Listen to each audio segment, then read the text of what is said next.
नः प्रचोदयात्।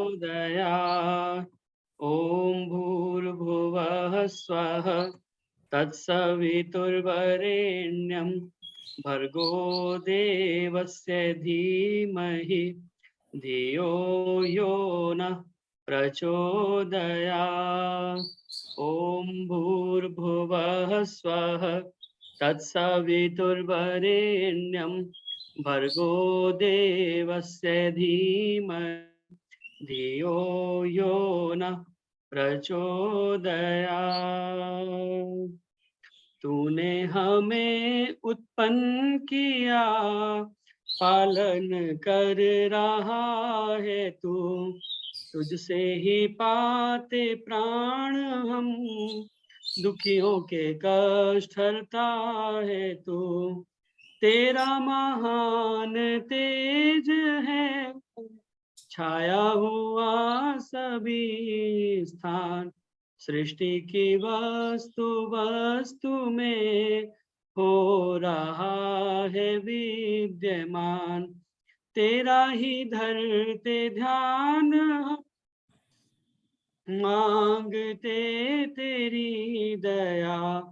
ईश्वर हमारी बुद्धि को श्रेष्ठ मार्ग पर चला। ओम भूर्भुवः स्वः तत्सवितुर्वरेण्यं भर्गो देवस्य धीमहि धियो यो न प्रचोदयात्। ओम। सभी को सादर नमस्ते, सभी का बहुत बहुत धन्यवाद और स्वागत ज्वाइन करने के लिए। आर्य केंद्रीय सभा नगर निगम क्षेत्र फरीदाबाद के तत्वावधान में आयोजित इस साप्ताहिक ऑनलाइन सत्संग में जो प्रत्येक शुक्रवार शाम 4 बजे से 5:30 बजे तक होता है, आप सभी का इस कार्यक्रम के साथ जुड़ने के लिए और नियमित रूप से जुड़े रहने के लिए बहुत बहुत धन्यवाद, अभिनंदन, स्वागत। आइए भजनों की श्रृंखला को प्रारंभ करें और उसके पश्चात आज सुंदर प्रवचन हमें सुनने के लिए मिलेगा दर्शनाचार्य विमलेश बंसल जी के द्वारा। आइए भजनों के क्रम को प्रारंभ करें और मेरी प्रार्थना सर्वप्रथम सुलोचना जी से ही आज वही भजन का शुरुआत करें। सुलोचना जी सीतरी जनकपुरी से हमारे मध्य उपस्थित हैं। अपने आप को अनम्यूट करें और एक ईश्वर भक्ति के गीत के साथ आज के कार्यक्रम को प्रारंभ करें और उसके पश्चात कौशल्या अरोड़ा जी कृपया तैयार रहेंगी। आदरणीय सुलोचना जी, क्या हुआ? सुलोचना जी चली गई क्या? नहीं है तो सही। तो मैंने निकाला नहीं ना, पहला मुझे कभी कहते नहीं हो ना। हाँ जी है। चलो करो, ठीक है, कोई बात नहीं। हाँ जी, मेरी सभी को सादर नमस्ते।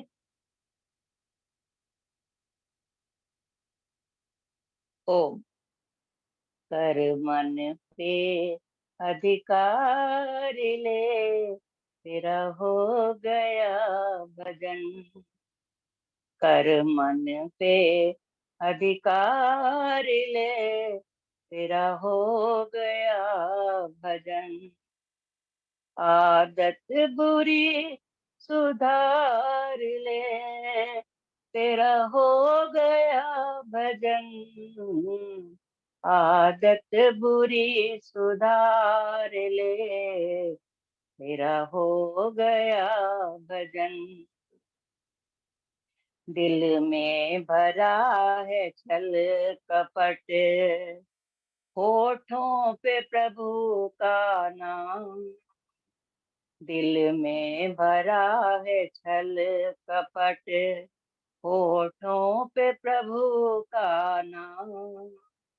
कैसे तुम्हारे दुख में प्रभु जी आएंगे काम। कैसे तुम्हारे दुख में प्रभु जी आएंगे काम। दिल से प्रभु को पुकार ले, तेरा हो गया भजन। दिल से प्रभु को पुकार ले, तेरा हो गया भजन। आदत बुरी सुधार ले, आदत बुरी सुधार ले, तेरा हो गया भजन। कर मन पे अधिकार ले, तेरा हो गया भजन। इस जग में रह के प्राणी, जग वालों को न भूल। इस जग में रह के प्राणी, जग वालों को न भूल। कांटा न बन चमन में, बन जा तू वन का फूल। कांटा कांटा न बन चमन में, बन जा तू बन का फूल। इसे मन से उतार ले, तेरा हो गया भजन। आदत बुरी संभाल ले, तेरा हो गया भजन। इस जग में रह के प्राणी,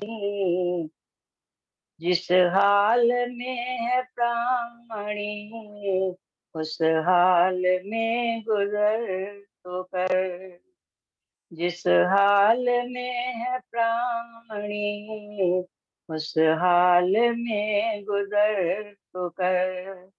जितना मिला प्रभु से, उसमें सबर तू कर। जितना मिला प्रभु से, उसमें सबर तू कर।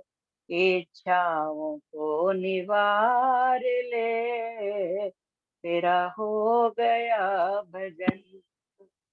इच्छाओं को निवार ले, तेरा हो गया भजन।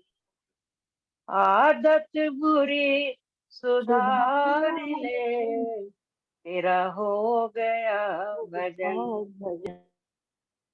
सारे कुकर्म त्याग दे, फिर देख ले असर।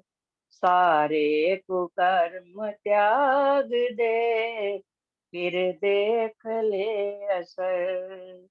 रखते हैं कैसे ईश्वर मन पे तेरे नजर। रखते हैं कैसे ईश्वर मन पे तेरे नजर। भक्ति में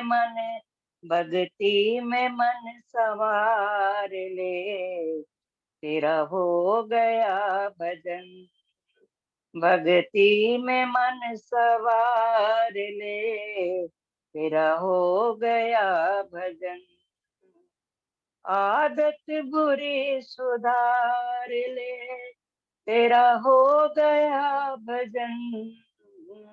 कर मन पे अधिकार ले, तेरा हो गया भजन। कर मन पे अधिकार ले, तेरा हो गया भजन। ओम ओम। धन्यवाद जतेंद्र जी। बहुत बहुत धन्यवाद। धन्यवाद। धन्यवाद सुलोचना जी। बहुत सुंदर गीत आपने बोला कार्यक्रम के प्रारंभ में। कर मन पे अधिकार ले, तेरा हो गया भजन। आदत बुरी सुधार ले, तेरा हो गया भजन। तो वास्तव में जब तक मन पर अधिकार नहीं होगा, भजन आप कितना भी कर लीजिए, और यही स्थिति हमारी फिर हो जाती है कि माला तो कर में फिरे, जीभ फिरे मुख माही, मनवा तो चहुँ दिस फिरे, यह तो सुमिरन नाही। माला हाथ में और मन हमारा चारों तरफ घूमता रहे तो उस भजन का कोई फायदा नहीं। माला फेरत युग गया, फिरा ना मन का फेर, कर का मन का डार दे, मन का फेर। हाथ के मन के को आप एक बार की मत फिराइए, लेकिन मन से अगर हम सुमिरन करेंगे तो वही वास्तव में हमें परमपिता परमात्मा का सुमिरन, सच्चा सुमिरन वही होगा। और आपने कहा आदत बुरी सुधार ले, तेरा हो गया भजन। इस आदत को सुधारना भी आसान काम नहीं होता। अंग्रेजी में आदत को कहते हैं हैबिट, और हैबिट हैबिट का मतलब अगर उसमें से आप H को हटा दीजिए, HABIT हैबिट, H को हटा दीजिए तो A बिट रह जाती है, A को हटा दीजिए तो बिट रह जाती है, B को हटा दीजिए तो भी इट रह जाती है। जब तक आप I को नहीं हटाएँगे तब तक ये हैबिट खत्म होने वाली नहीं है। इसीलिए आदत को सुधारना है तो अपने आप को, अपने अहंकार को, अपने अहम को आपको खत्म करना पड़ेगा, तब जाकर के ये हमारी आदत सुधरेगी। तो इसलिए आइए, बहुत सुंदर गीत आपने कार्यक्रम के प्रारंभ में बोला। बहुत-बहुत धन्यवाद। अब मेरी प्रार्थना आदरणीय कौशल्या अरोड़ा जी से, उससे पूर्व एक बार आप सभी का हार्दिक स्वागत और धन्यवाद। कार्यक्रम में उपस्थित हैं आदरणीय उर्मिला आर्या जी गुरुग्राम से, आदरणीय शन्नो देवी जी, रजनी गुप्ता जी, राजरानी जी, पुष्पा आर्या जी, नीलम खनूजा जी, गीता शर्मा जी, रजनी पिपलानी माता जी, लाज गुप्ता जी, सरला गुप्ता जी पलवल से, सविता जी कानपुर से, शशि कोहली जी थाईलैंड से, कृष्णा जी, कृष्णा ग्रोवर जी इत्यादि बहुत सारे गणमान्य लोग यहाँ पर उपस्थित हैं। आदरणीय माता राज लूथरा जी, आप सभी का ज्वाइन करने के लिए पुनः-पुनः बहुत-बहुत धन्यवाद। मेरी प्रार्थना आदरणीय कौशल्या अरोड़ा जी से आएँ हाँ और जी। एक गीत वो बोलेंगे और उसके बाद में आदरणीय राज लूथरा जी तैयार हैं और उसके बाद में उर्मिल जी गुड़गाँव से। जी, प्रभु भक्ति का भजन। आजा रे मानव प्रभु की शरण, आजा रे मानव प्रभु की शरण, उसी ने दिया तुझको, उसी ने दिया तुझको ये है नर्तन, आजा रे मानव प्रभु की शरण।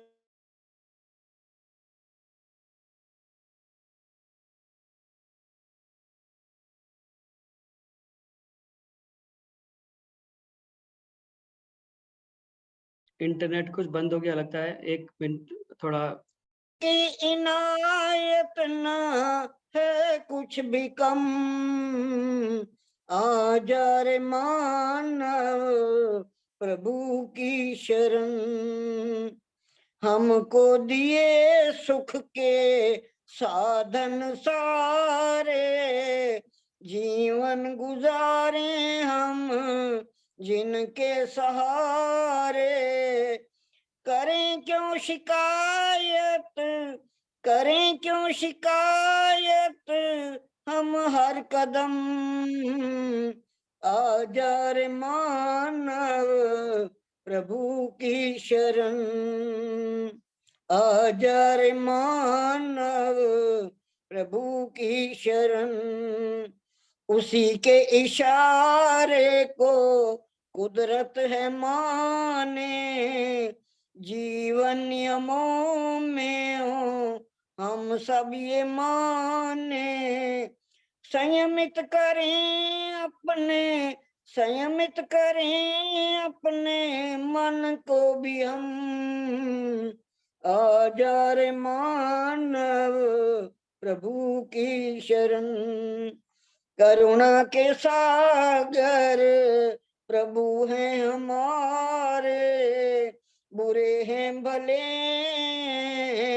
हम हैं तुम्हारे, आंसू बहुत मेरे, आंसू बहुत मेरे सुर मध्यम, आजा रे मानव प्रभु की शरण, तेरी दया की जो बरसात होगी, भीगेगा तन मन कुछ याद होगी, तेरे ही रंग में, तेरे ही रंग में रंग जाए हम, आजा रे मानव प्रभु की शरण, उसी ने दिया तुझको, उसी ने दिया तुझको ये नर्तन, आजा रे मानव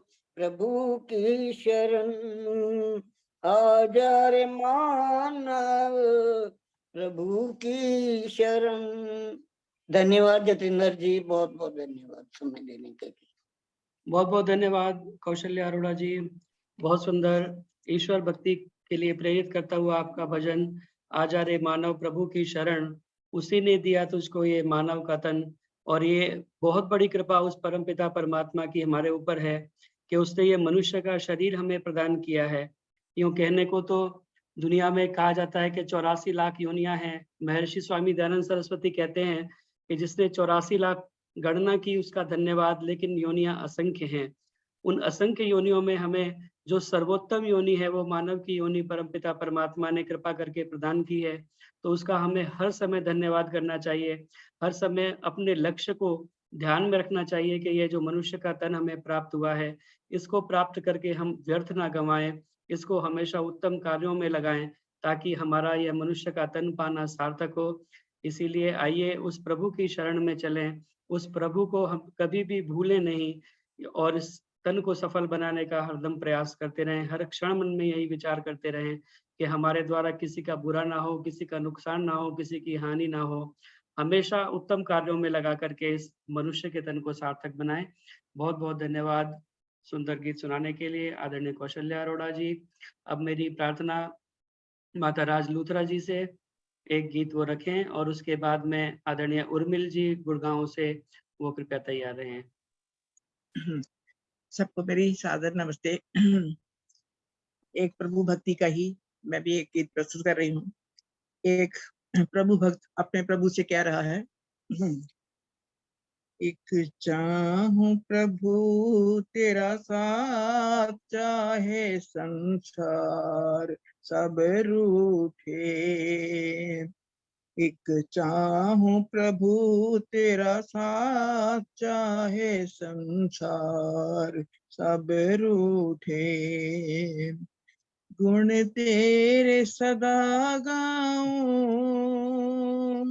हो, गुण तेरे सदा गाऊं, चाहे घर बार सब छूटे।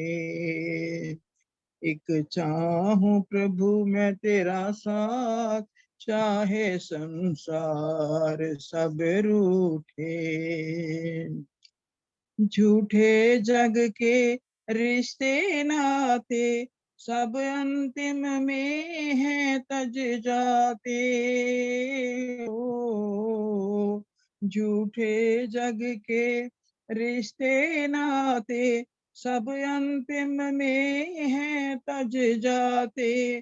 तजना न कभी हमको प्रभुवर, तुम हो जग के माते भ्राते। तेरी भक्ति पाऊं हो, तेरी भक्ति पाऊं, चाहे घर बार सब छूटे। एक चाहूं प्रभु मैं तेरा साथ, चाहे संसार सब रूठे। दुख आए जीवन भी जाए, इसकी तो मुझे चिंता ही नहीं हो। दुख आए जीवन भी जाए, इसकी तो मुझे चिंता ही नहीं। तेरा प्यार अमर, तेरी प्रीति अमर, तो दुख मन में किंचित भी नहीं। मन में अपने पाऊं हो, मन में अपने पाऊं, चाहे परिवार सब छूटे। एक चांद प्रभु मैं तेरा साथ, चाहे संसार सब रूठे। तो अंत में कहा है, तुम ही हो प्रभु सबके दाता, हे दयावान कुछ दया करो। तुम ही हो प्रभु सबके दाता, हे दयावान कुछ दया करो। हमको बल दो और बुद्धि दो, मन में भक्ति के भाव करो। मैं तेरे भजन गाऊं, ओ मैं तेरे भजन गाऊं, चाहे घर बार सब छूटे। एक चाहूं प्रभु मैं तेरा साथ, चाहे संसार सब रूठे। एक चाहूं प्रभु मैं तेरा साथ, चाहे संसार सब रूठे। चाहे संसार सब रूठे, चाहे संसार सब रूठे। बहुत बहुत धन्यवाद जितेंद्र बेटे जी, बहुत बहुत धन्यवाद। बहुत बहुत धन्यवाद माता राजलूथरा जी, बहुत सुंदर भावपूर्ण भजन आपने बोला। मैं चाहूं प्रभु तेरा साथ, चाहे संसार सभी छूटे। उस परम पिता परमात्मा का साथ केवल, और ये सारा संसार, क्योंकि कहा गया है कि ये संसार तो सारा आना जाना है, कभी है साथ में कभी नहीं है। किस संग कीजिए मित्रता, सब जग चलनहार। निश्चल केवल है प्रभु, उसी से करिए प्यार। यह सारा संसार कभी हमारे साथ नहीं है, कभी हम इसको छोड़ देते हैं, लेकिन केवल एक परमपिता परमात्मा ऐसा है जो हमेशा हमारे साथ रहने वाला है। राम गए रावण गयो, जिनके बहु परिवार, कह नानक थिर कुछ नहीं, सपने जो संसार। किस संग कीजिए मित्रता, सब जग चालनहार। निश्चल केवल है प्रभु, उसी से करिए प्यार। इसीलिए उस परमपिता परमात्मा से ही केवल हम अपना प्यार रखें। वो हमेशा हमारे अंग संग रहने वाला है, कभी भी साथ छोड़ने वाला नहीं है। चाहे संसार के लोग हमारे साथ खड़े हों या ना खड़े हों, वह परमपिता परमात्मा हमेशा हमारे साथ हर समय मौजूद रहता है। इसलिए बहुत सुंदर भाव के साथ आपने भजन बोला। बहुत बहुत धन्यवाद आदरणीय माता राजलूथरा जी। मेरी प्रार्थना उर्मिल आर्य जी गुड़गांव से हमारे मध्य उपस्थित हैं। एक गीत आदरणीय उर्मिल आर्य जी गुड़गांव से हमारे बीच में रखेंगी। और मैं स्वागत करना चाहता हूं हमारे मध्य में सुषमा तनेजा जी, आदरणीय साधना मित्तल जी, उर्मिल मेहंदी रत्ता जी, प्रोफेसर JC आर्य जी बेंगलोर से जुड़े हुए हैं, और भी बहुत सारे गणमान्य लोग हमारे मध्य उपस्थित हैं। आप सभी का जुड़ने के लिए पुनः पुनः बहुत धन्यवाद आदरणीय उर्मिल आर्य जी। और उर्मिल आर्य जी के बाद में विमल सचदेवा जी, सेक्टर 15 फरीदाबाद आर्य समाज से, कृपया तैयार हैं। सभी को सादर नमस्ते। बहुत सुंदर कार्यक्रम और बहुत सुंदर संचालन होता है आपका। मैं नहीं बोल पाऊंगी, किसी और को दे दो प्लीज। कहने ठीक का है। हाँ जी। नैन से आंसू ऋषि के बह गए, नैन से आंसू ऋषि के बह गए।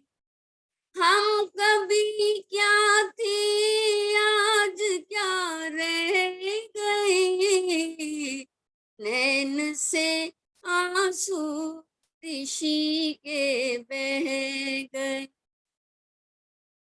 सोने की चिड़िया कहाँ का देश मेरा, सोने की चिड़िया कहाँ का देश मेरा।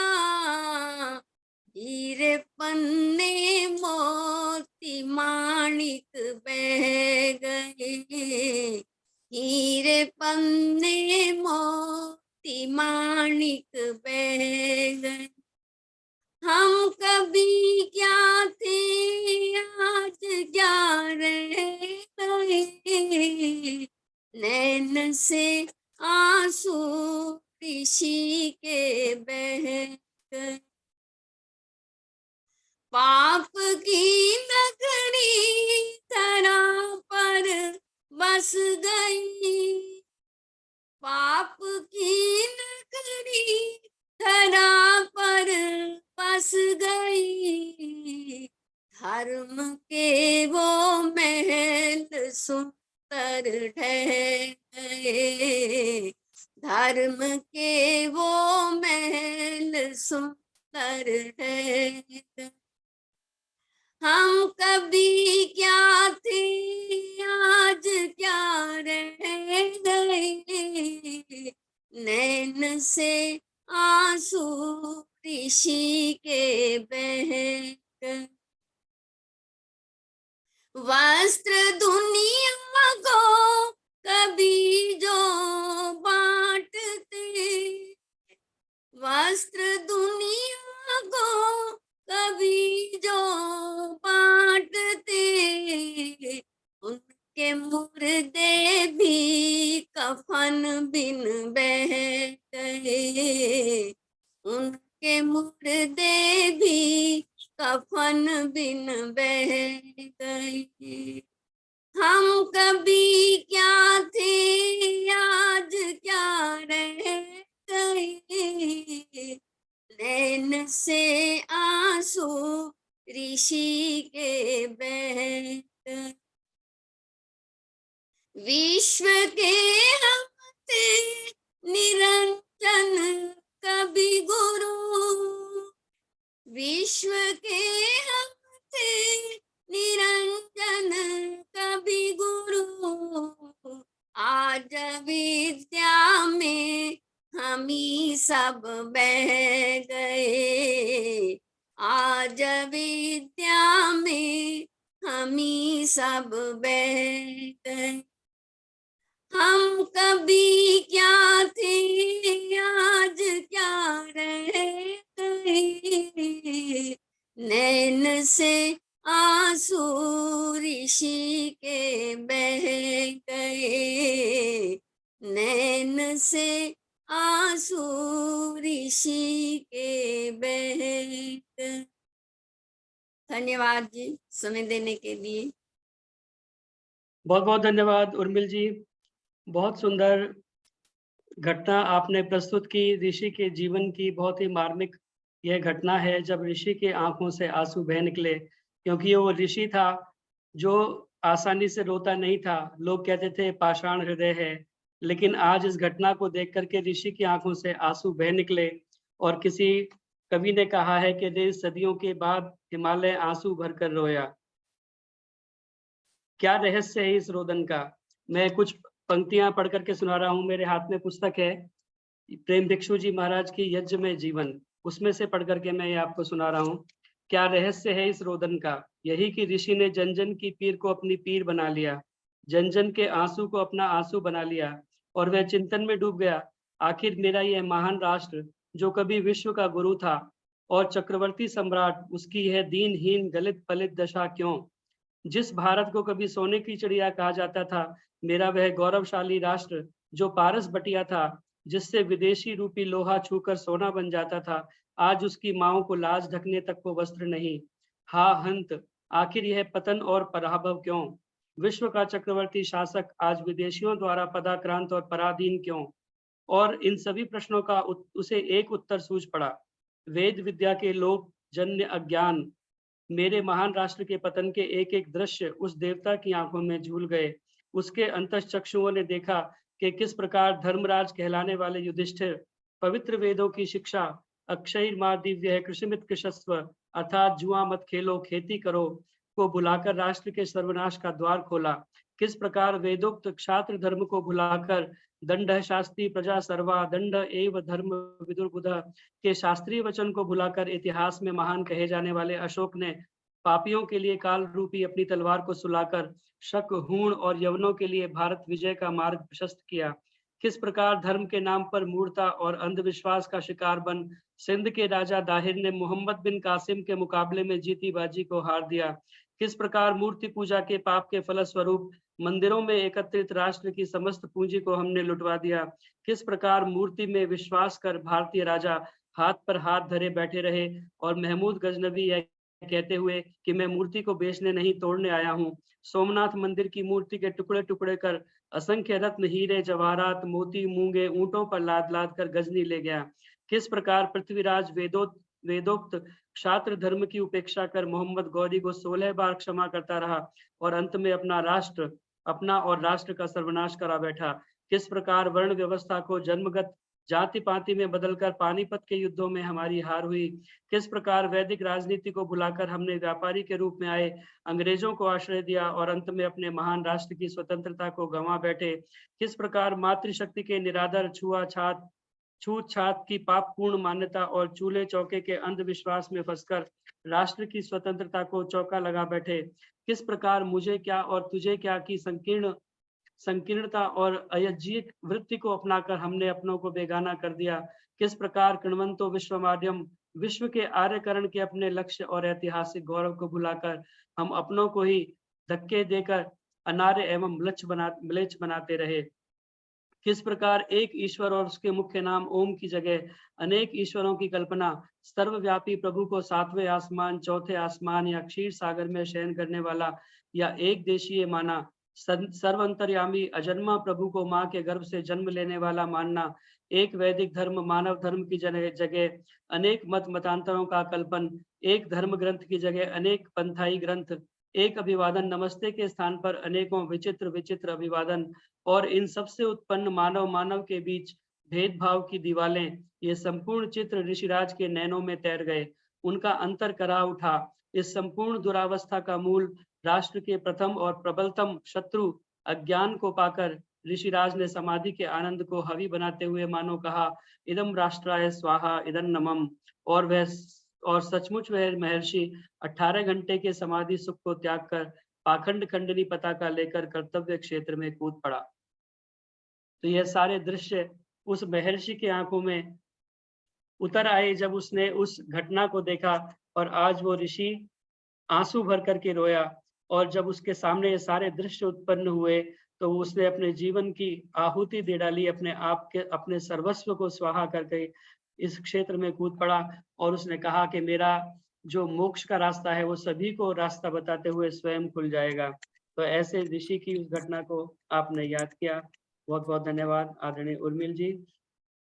अब मेरी प्रार्थना आदरणीय निर्मल विरमानी जी पंचकुला से हमारे मध्य उपस्थित हैं, वो अपना एक गीत रखें। आदरणीय निर्मल विरमानी जी।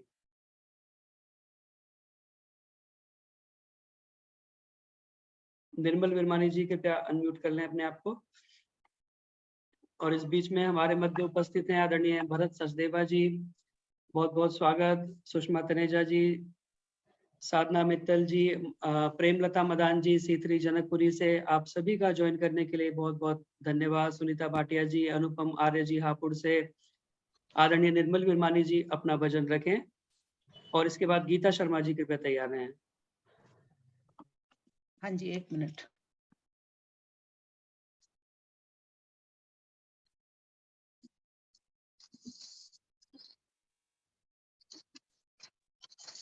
ओम ओम।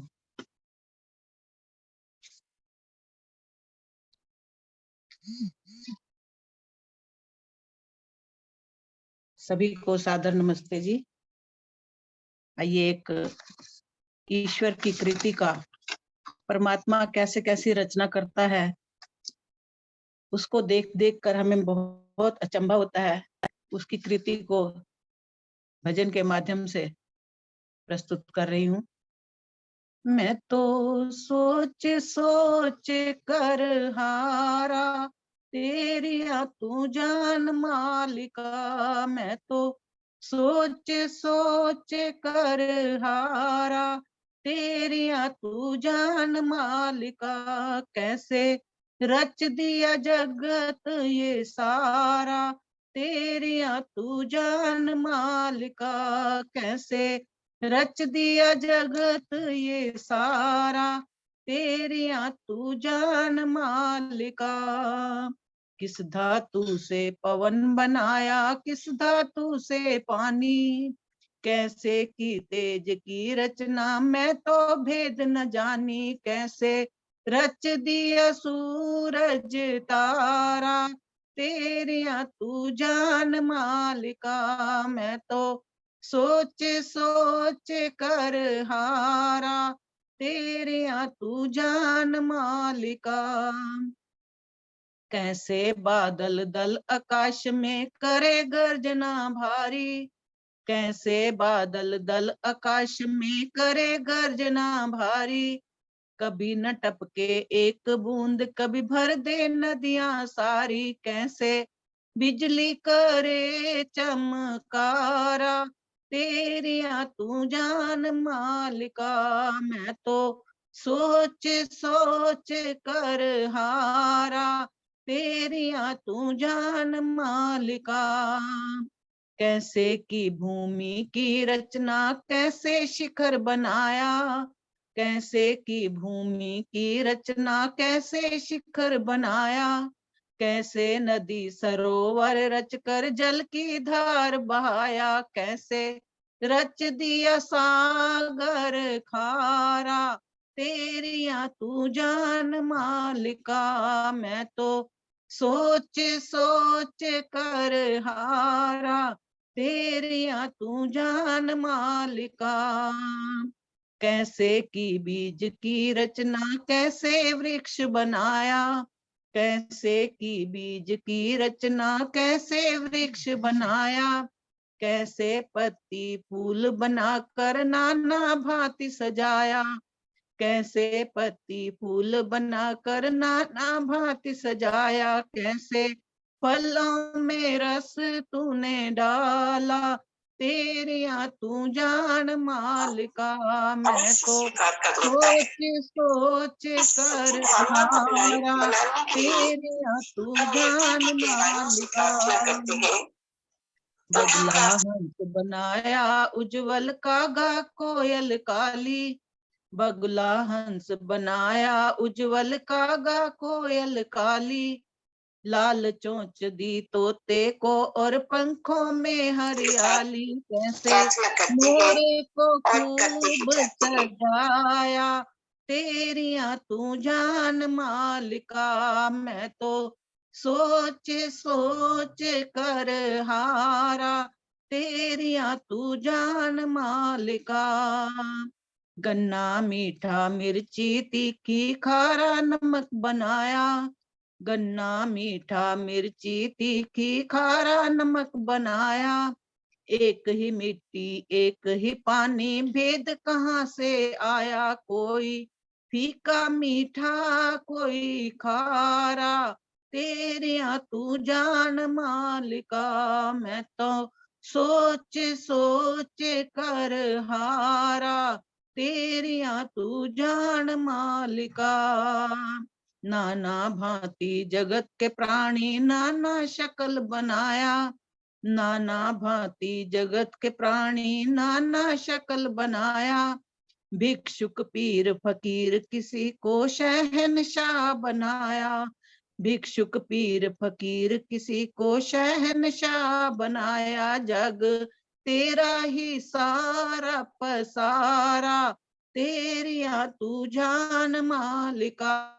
मैं तो सोच सोच कर हारा, तेरिया तू जान मालिका। मैं तो सोच सोच कर हारा, तेरिया तू जान मालिका। कैसे रच दिया जगत ये सारा, तेरिया तू जान मालिका। कैसे रच दिया जगत ये सारा, तेरिया तू जान मालिका।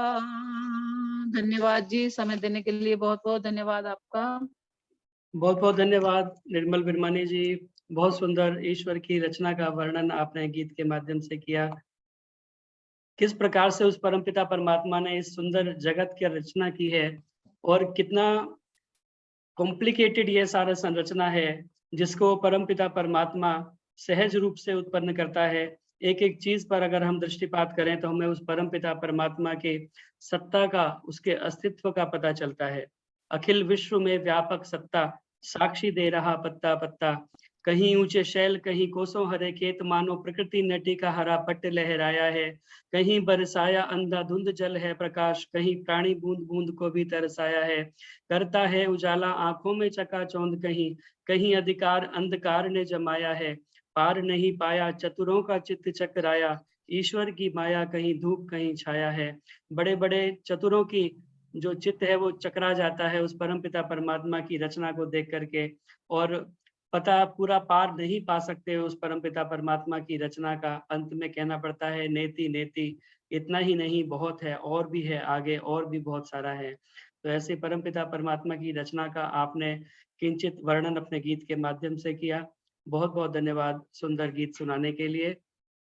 आइए, अब समय तो हो गया है और मुझे लगता है कि अब हमें गीतों की श्रृंखला को यहीं पर विराम दे देना चाहिए, और इससे आगे जो भी अगले आने वाले सप्ताहों में हम प्रयास करेंगे कि जिनका क्रम भजन का नहीं आ पाया उनका हम क्रम ले सकें। एक बार पुनः आप सभी का स्वागत और धन्यवाद करते हुए इस कार्यक्रम के साथ जुड़ने के लिए। बहुत सारे गणमान्य लोग यहाँ पर उपस्थित हैं, कई बार हम कुछ नाम ले लेते हैं, कई बार नहीं लिए जाते। आप सभी का मैं स्वागत करता हूँ इस कार्यक्रम के साथ जुड़ने के लिए। यह सामान्य निर्देश आप सभी को विदित हैं, इसलिए दोहराने की आवश्यकता नहीं।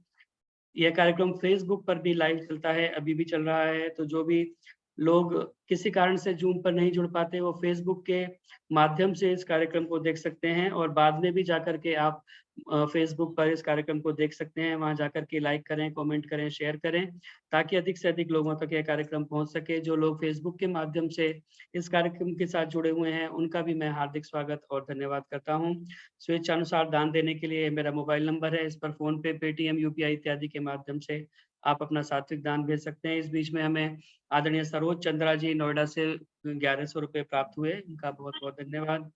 आइए, अब मैं स्वागत करता हूं हमारे मध्य में आदरणीय दर्शनाचार्य विमलेश बंसल जी आर्य उपस्थित हैं, और बहुत ही व्यस्त उनका कार्यक्रम रहता है, तथापि वो हमें समय देती हैं। उनका मैं हृदय की गहराइयों से धन्यवाद करता हूं, और परिचय की किसी विशेष आवश्यकता नहीं, क्योंकि आप सभी उनसे परिचित हैं। बहुत ही मेधावी और बहुत ही बहुआयामी व्यक्तित्व, बहुमुखी प्रतिभा संपन्न आदरणीय दर्शनाचार्य विमलेश बंसल जी का बहुत बहुत स्वागत और धन्यवाद इस कार्यक्रम के साथ जुड़ने के लिए। आज का विषय हिंसा आदि वितर्कों से कैसे बचें, हिंसा आदि वितर्कों से कैसे बचें। तो आइए, इस महत्वपूर्ण विषय पर वो हमारा मार्गदर्शन करें। मेरी उनसे प्रार्थना है कि इस विषय को वो हमारे समक्ष प्रस्तुत करें और हम सभी का मार्गदर्शन करें। दर्शनाचार्य विमलेश बंसल जी।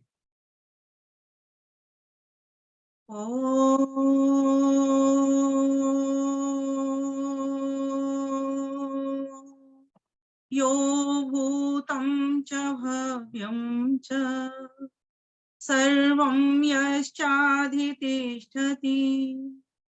त्वर्यस्य च केवलं तस्मै ज्येष्ठाय ब्रह्मणे नमः। ॐ नमस्ते अस्तु आयते, नमो अस्तु परायते, नमस्ते प्राणतिष्ठत आसीनायोत ते नमः, आसीनायोत ते। ओम शांति शांति शांति।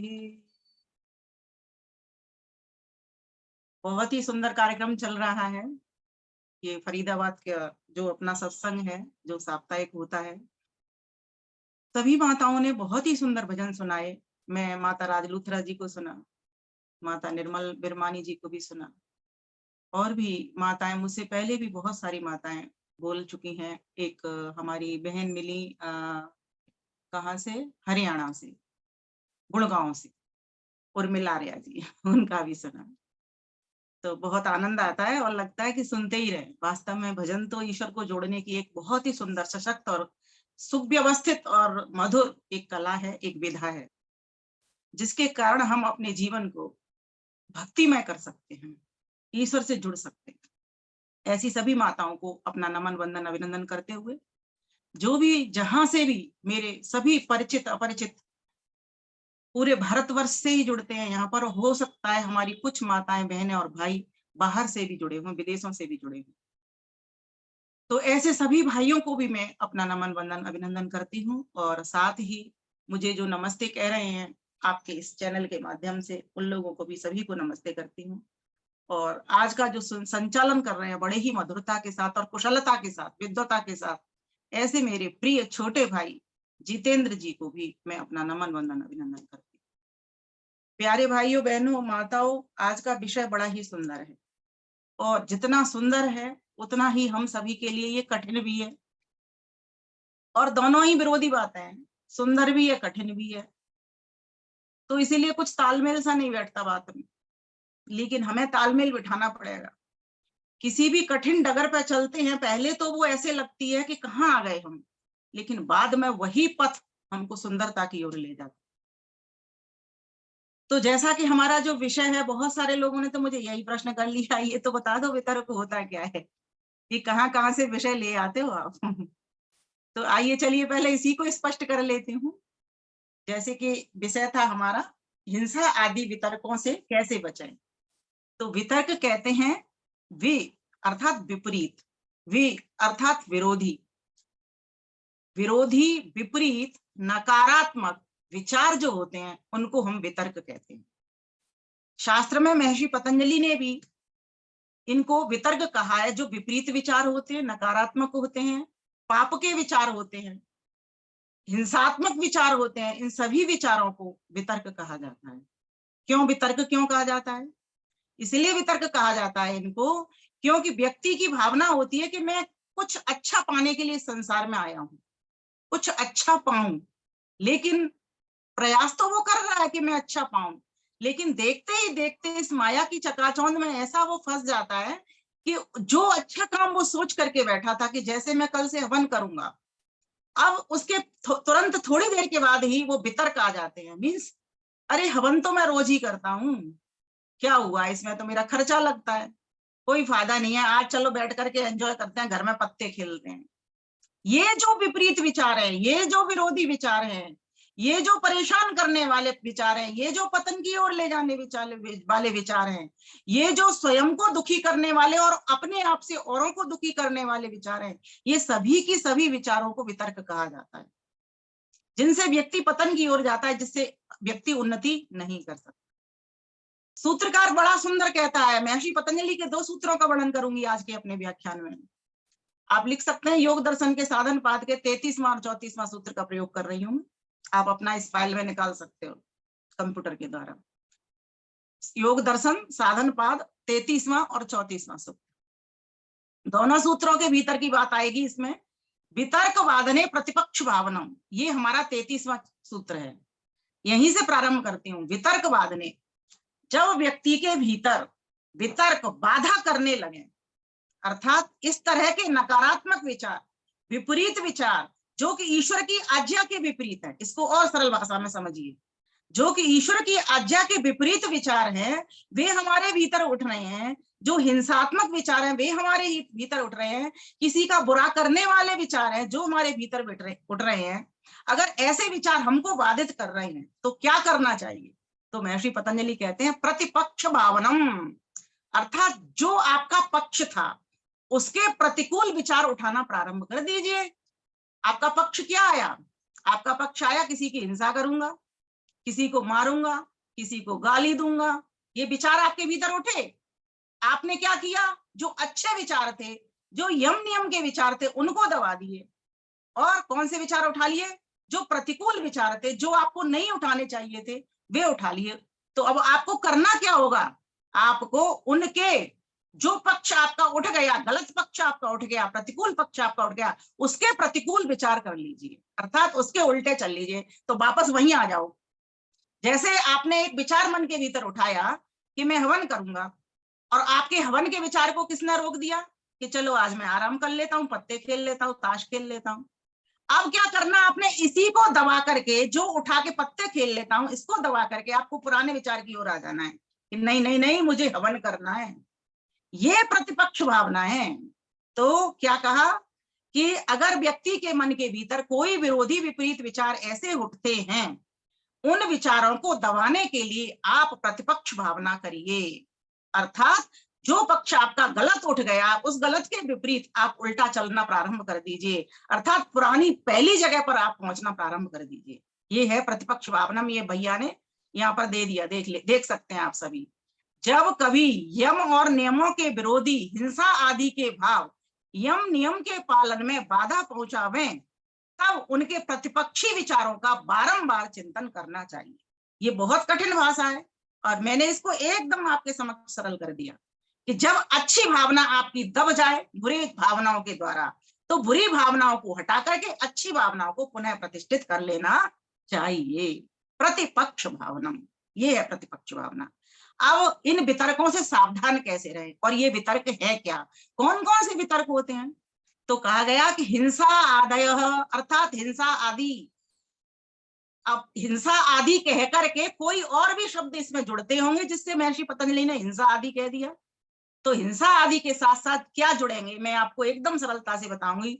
जो यम नियम थे जिनके भीतर अहिंसा था, अस्तेय था, ब्रह्मचर्य था, अपरिग्रह था, सत्य था, अब उसके उल्टे कर लीजिए।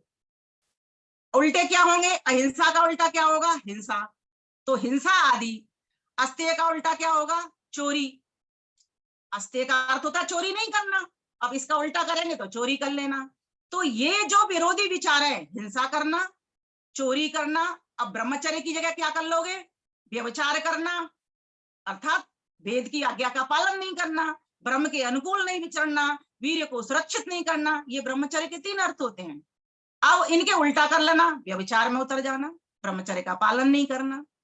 तो ऐसा भाव अगर मन के भीतर उठता है तो एक तो हिंसा उठी, तो एक असत्य कथन मन के भीतर आया, असत्य विचार आया, झूठ ही झूठ मन में विचारना, झूठ ही झूठ बाणी से कहना, झूठ ही झूठ क्रिया व्यवहार में उतारना, हर वक्त झूठ में ही जीना, हर वक्त मन के भीतर भी यही विचार उठाना हिंसा के, हर वक्त वाणी से ही हिंसा की बात बोल देना, किसी को नीचे डाउन करने की बात बोल देना, हर वक्त क्रिया व्यवहार भी हिंसा का ही करना, किसी को मारना पटकना, और इसी प्रकार से असत्य कथन, इसी प्रकार से चोरी का मन में भाव, किसी की वस्तु को अपनी बना लेना, वस्तु किसी और की अपने भीतर मन में भाव उठा लिया, या वाणी से किसी की वस्तु का ये कह दिया कि नहीं नहीं जी मेरी है, ये तो वस्तु तुम्हारी नहीं है। ये जो इस तरह के कथन है, ये छुपे हुए भाव जब मन के भीतर हमारे पड़े रहते हैं तो ये हमें घोर नरक की तरफ ले जाने वाले होते हैं, यही हमको दुख दिलाने वाले होते हैं, यही हमको अज्ञान अविद्या में फंसाने वाले होते हैं, यही हमारे बंधन का कारण बनते हैं। तो क्या कहा? अहिंसा की जगह पर हिंसा, हिंसा के भाव ये क्या है? वितर्क हैं। वितर्क के आगे नीचे लिख लीजिए, हिंसा के भाव वितर्क हैं, असत्य बोलने के भाव अर्थात झूठ बोलने के भाव वितर्क हैं, चोरी करने के भाव वितर्क हैं, और आगे व्यभिचार करने के भाव वितर्क हैं। और क्या हुआ? अपरिग्रह। अब अपरिग्रह का उल्टा क्या करेंगे? परिग्रह। परिग्रह का मतलब क्या होता है? दूसरे का ग्रहण करना, दूसरे की वस्तु को या अत्यधिक वस्तु को या अनावश्यक वस्तु को या असंभव वस्तु को अपने पास रख लेना, मन के द्वारा विचारों के माध्यम से, वाणी के द्वारा भी कथन के माध्यम से, क्रिया व्यवहार के द्वारा भी कार्य के माध्यम से। तो अपरिग्रह, इसका उल्टा अगर सामान्य भाषा में करेंगे तो क्या कहेंगे? संग्रह, अर्थात अत्यधिक संग्रह करना। ये अत्यधिक संग्रह करना भी हमको पतन की ओर ले जाने वाला है, ये भी विरोधी विचार है, ये भी वितर्क है। तब क्या करना चाहिए? तो जब व्यक्ति के भीतर अहिंसा समाप्त हो जाए, अर्थात किसी की हिंसा न करने का भाव, अर्थात न्याय संगत करने का भाव समाप्त हो जाए, किसी के भीतर से सत्य की भावना समाप्त हो जाए, किसी के भीतर से ब्रह्मचर्य की भावना समाप्त हो जाए, ब्रह्मचारी बने रहने की भावना समाप्त हो जाए, चोरी करने की अर्थात चोरी नहीं करने की भावना समाप्त हो जाए, और किसी का धन संग्रह करने की नहीं करने की भावना समाप्त हो जाए, तब क्या करना चाहिए? कि हमें क्या करना चाहिए? इसके उल्टे चलना चाहिए, अर्थात यम नियमों का पालन पुनः करना चाहिए। और किस तरह सोच करके करना चाहिए? यह सोच करके करना चाहिए कि अगर मैंने ये वितर्क उठाए रखे तो मेरा घोर पतन होगा। तो कहा इसका फल कितना भयंकर मिलने वाला है, और वे कौन कौन से कर्म होते हैं और किस किस प्रकार से किए जाते हैं, क्या क्या उनके स्तर होते हैं। तो महर्षि पतंजलि वही हमें दूसरे सूत्र में समझाने का प्रयास कर रहे हैं। बोले वेक होते हैं, मेरे साथ आप मन मन में बोलेंगे, जो देख सकते हैं जिनके पास पुस्तक है वो पुस्तक खोल करके बोलेंगे। वितर्का हिंसादयः कृत कारिता अनुमोदिता लोभ क्रोध मोह पूर्वका मृदु मध्य अधिमात्रा दुख अज्ञान अनंत फला इति प्रतिपक्ष भावनम। ये पूरा सूत्र है 34 नंबर का साधन पाद का। अब इसके भीतर क्या कहा है कि जो मैंने बताई थी बात, हिंसा दया वितर्क क्या है, हिंसा आदि, लेकिन ये किस तरह से होते हैं इस बात को समझना है इसमें से। तो कहा कृत कारित और अनुमोदित, कोई भी जो कर्म होते हैं वे 3 तरीके से किए जाते हैं, या तो व्यक्ति उनको करता है, या किसी और से करवाता है, या उसका अनुमोदन करता है। तो यहाँ यही बात बताई गई है, ये जो हिंसा आदि कर्म है, या तो कोई व्यक्ति करता है कि जी मैं करने वाला हूं, मैं हिंसा करूंगा, या फिर किसी और से करवाता है कि भाई तू हिंसा कर, उसको मार, और या फिर कोई हिंसा करते हुए देख करके उसका समर्थन करता है, हाँ हाँ हाँ मार मार मार तू मार मार मार, उसे इशारा करता है, उसका अनुमोदन करता है। अब लेकिन इनके पीछे कारण क्या है? कृत कारित और अनुमोदित, अर्थात स्वयं करने वाले कर्म, किसी और से करवाए जा रहे कर्म, और किसी और का समर्थन करने वाले कर्म, अनुमोदन करने वाले कर्म। इनके पीछे कोई तो कारण होगा जिससे ये ऐसा कर रहा हूं, मैं किसी की हिंसा कर रहा हूं, मैं असत्य कथन कर रहा हूं, मैं चोरी का विचार उठा रहा हूं, मैं ये इस प्रकार के वितर्कों को उठा रहा हूं, अर्थात मैं अत्यधिक संग्रह कर रहा हूं। कोई तो बात है इसके पीछे, कोई तो बात है कि जिससे मैं यम नियम का पालन नहीं कर पा रहा हूं। तो कहा वे कारण कौन से हैं? तो कहा लोभ क्रोध मोह पूर्वका, ये 3 बातें हैं। कौन सी? पहला लोभ, व्यक्ति के भीतर अगर लोभ आ जाता है ना, तो व्यक्ति स्वयं भी लोभ वाले काम करेगा और दूसरे से भी करवाएगा। किसी भी तरीके से मुझे धन को हरना है किसी के को, अर्थात किसी भी तरीके से मुझे पद मान लेना है, प्रतिष्ठा करवानी है अपनी, या कोई भी चीज उठा सकते हैं यहाँ पर। और किसी और से भी, किसी और को भी हम कह रहे हैं कि भाई तू कर इस काम को, जिससे मुझे मान सम्मान और प्रतिष्ठा मिले। और तीसरा अनुमोदन भी कर रहे हैं कि हाँ हाँ हाँ हाँ हाँ मेरा सम्मान होना चाहिए, हाँ हाँ हाँ हाँ मुझे धन मिलना चाहिए, हाँ हाँ हाँ उतने कम पैसे नहीं, मुझे इतने पैसे मिलने चाहिए। किसी भी चीज पर इसको घटा सकते हैं आप, पद पैसा प्रतिष्ठा मान सम्मान कुछ भी ले सकते हैं आप। तो व्यक्ति के इन 3 कारण कामों के पीछे, कृत कारित और अनुमोदित, इन 3 कामों के पीछे लोभ क्रोध और मोह, ये 3 कारण होते हैं। तो लोभ के कारण, इसी प्रकार से क्रोध के कारण भी क्रोध, कृत कारित और अनुमोदित, ये 3 कर्म होते हैं। मोह के कारण कैसे होते हैं? क्रोध के कारण पहले क्रोध लेते हैं, लोभ क्रोध मोह क्रमशः चलते हैं। क्रोध के कारण कैसे होते हैं? व्यक्ति को क्रोध कब आता है पहले ये समझिए, और लोभ व्यक्ति कब करता है? जब व्यक्ति को किसी से किसी में आसक्ति होती है, पद में, पैसे में, प्रतिष्ठा में, पुत्र में, पत्नी में, पति में, किसी भी चीज में आसक्ति होती है, राग होता है, तब व्यक्ति को लोभ होता है कि मुझे चाहिए चाहिए चाहिए। और द्वेष कब होता है? जब व्यक्ति को कोई वस्तु नहीं चाहिए, कोई व्यक्ति सामने नहीं चाहिए, उसको शत्रु नहीं चाहिए, बुरी चीजें नहीं चाहिए, बुरी बातें नहीं चाहिए, जिनको वो बुरा समझ रहा है नहीं चाहिए, तो क्या होता है? उस व्यक्ति से, उस वस्तु से, उस स्थान से उसके भीतर द्वेष आ जाता है। तो और द्वेष से क्या होता है? फिर जब द्वेष आता है तो क्रोध आता है। तो क्रोध का जो उसका क्या कहते हैं, कृत कारित अनुमोदित, इन तीनों का जो कारण बना, एक लोभ भी बना तो वहीं क्रोध भी बना, और तीसरा मोह भी। मोह भी, यहाँ पर बहुत समझदार होशियार लोग बैठे हुए हैं, माताएं बहनें, इस विषय को जब कंठस्थ आप कर लेंगी, मेरा ऐसा मानना है कि जीवन में क्या मन में आपके में एक विचार भी पाप का कभी नहीं आएगा। मैं इस चीज की वो गारंटी लेती हूँ। पर विषय आपको एकदम पक्का होना चाहिए, और बार बार इसको आत्मचिंतन और निरीक्षण करना चाहिए इस विषय को लेकर के। और मोह, मोह जब व्यक्ति को होता है, ये मोह भी कैसे होता है? ये मोह भी आसक्ति के कारण ही होता है। जैसे माता को बच्चे से होता है, गुरु को शिष्य से होता है ना, पिता को पुत्र से होता है, इस प्रकार से ये मोह होता है। तो ये मोह के कारण भी व्यक्ति कोई कर्म ऐसा हिंसा का करता है, या झूठ बोलने का करता है ना। मोह के कारण करते हैं ना, बच्चे ने कोई गलत काम कर दिया, पड़ोसन आई, तुम्हारे बच्चे ने ये कर दिया, तो मोह के कारण हम क्या कहते हैं? नहीं नहीं नहीं नहीं, मेरे बच्चे ने नहीं किया, कहते हैं ना, मोह के कारण ही तो कहते हैं ये बात। तो हम स्वयं कहते हैं और दूसरे से पड़ोसी को और ले जाते हैं, भाई तू भी कह दे इसका बच्चा ऐसा नहीं है ना। और करते हुए का भी, अरे अरे मेरा बच्चा तो कुछ नहीं कर रहा था, अनुमोदन भी करते हैं उस काम का। तो इस प्रकार से कृत कारित और अनुमोदित, इन तीनों कामों के पीछे जो कारण होता है वो लोभ का, क्रोध का और मोह का। और अब इन तीनों के भी स्तर हुआ करते हैं। अब तीनों के स्तर क्या होते हैं? तो कहा, सूत्रकार कहता है मृदु, मध्य और अधिमात्र। मृदु कहते हैं कम, मध्य कहते हैं बीच का स्तर, और अधिमात्र कहते हैं तीव्र ऊंचा स्तर। तो लोभ का भी कम स्तर होता है, कई लोग कम लोभी होते हैं, लोभ का बीच का स्तर भी होता है, और लोभ का तीव्र स्तर भी, ऊंचा स्तर भी होता है। इसी प्रकार से क्रोध के भी 3 स्तर होते हैं, है ना। कोई क्रोध कम करता है, कोई क्रोध बीच का सा करता है, और कोई क्रोध अधिक करता है। इस तरह समझ लो इसको, अधिमात्र से अधिक। और इसी प्रकार से मोह का भी, कोई मोह कम करता है, कोई मोह बीच का सा करता है, और कोई मोह अधिक करता है। 3 इंटू 3 इंटू 3, 3 3 9 9 27, 27 प्रकार की सप्तम हिंसा। ये इतनी 27 प्रकार की हिंसा तो यहीं पर महर्षि पतंजलि कहते हैं व्यक्ति रोज करता है, और हमको पता नहीं चल रहा कि हम कोई हिंसा कर रहे हैं। अगर हमको ये बात पता चल जाए कि हम इतनी हिंसा डेली कर रहे हैं, ऐसा नहीं हो सकता कोई व्यक्ति के मन के भीतर किसी के प्रति कोई द्वेष ना आए, मन के भीतर कोई राग ना उठे, मन के भीतर कोई लोभ ना उठे। अपने आप पूरे दिन भर की हिस्ट्री देखिए, आप अपना आत्मचिंतन करिए, आप अपना आत्मनिरीक्षण करिए। आपकी कहीं ना कहीं मात्रा हो सकता है आपकी कम हो, किसी की आपसे अधिक हो, और किसी की और अधिक हो।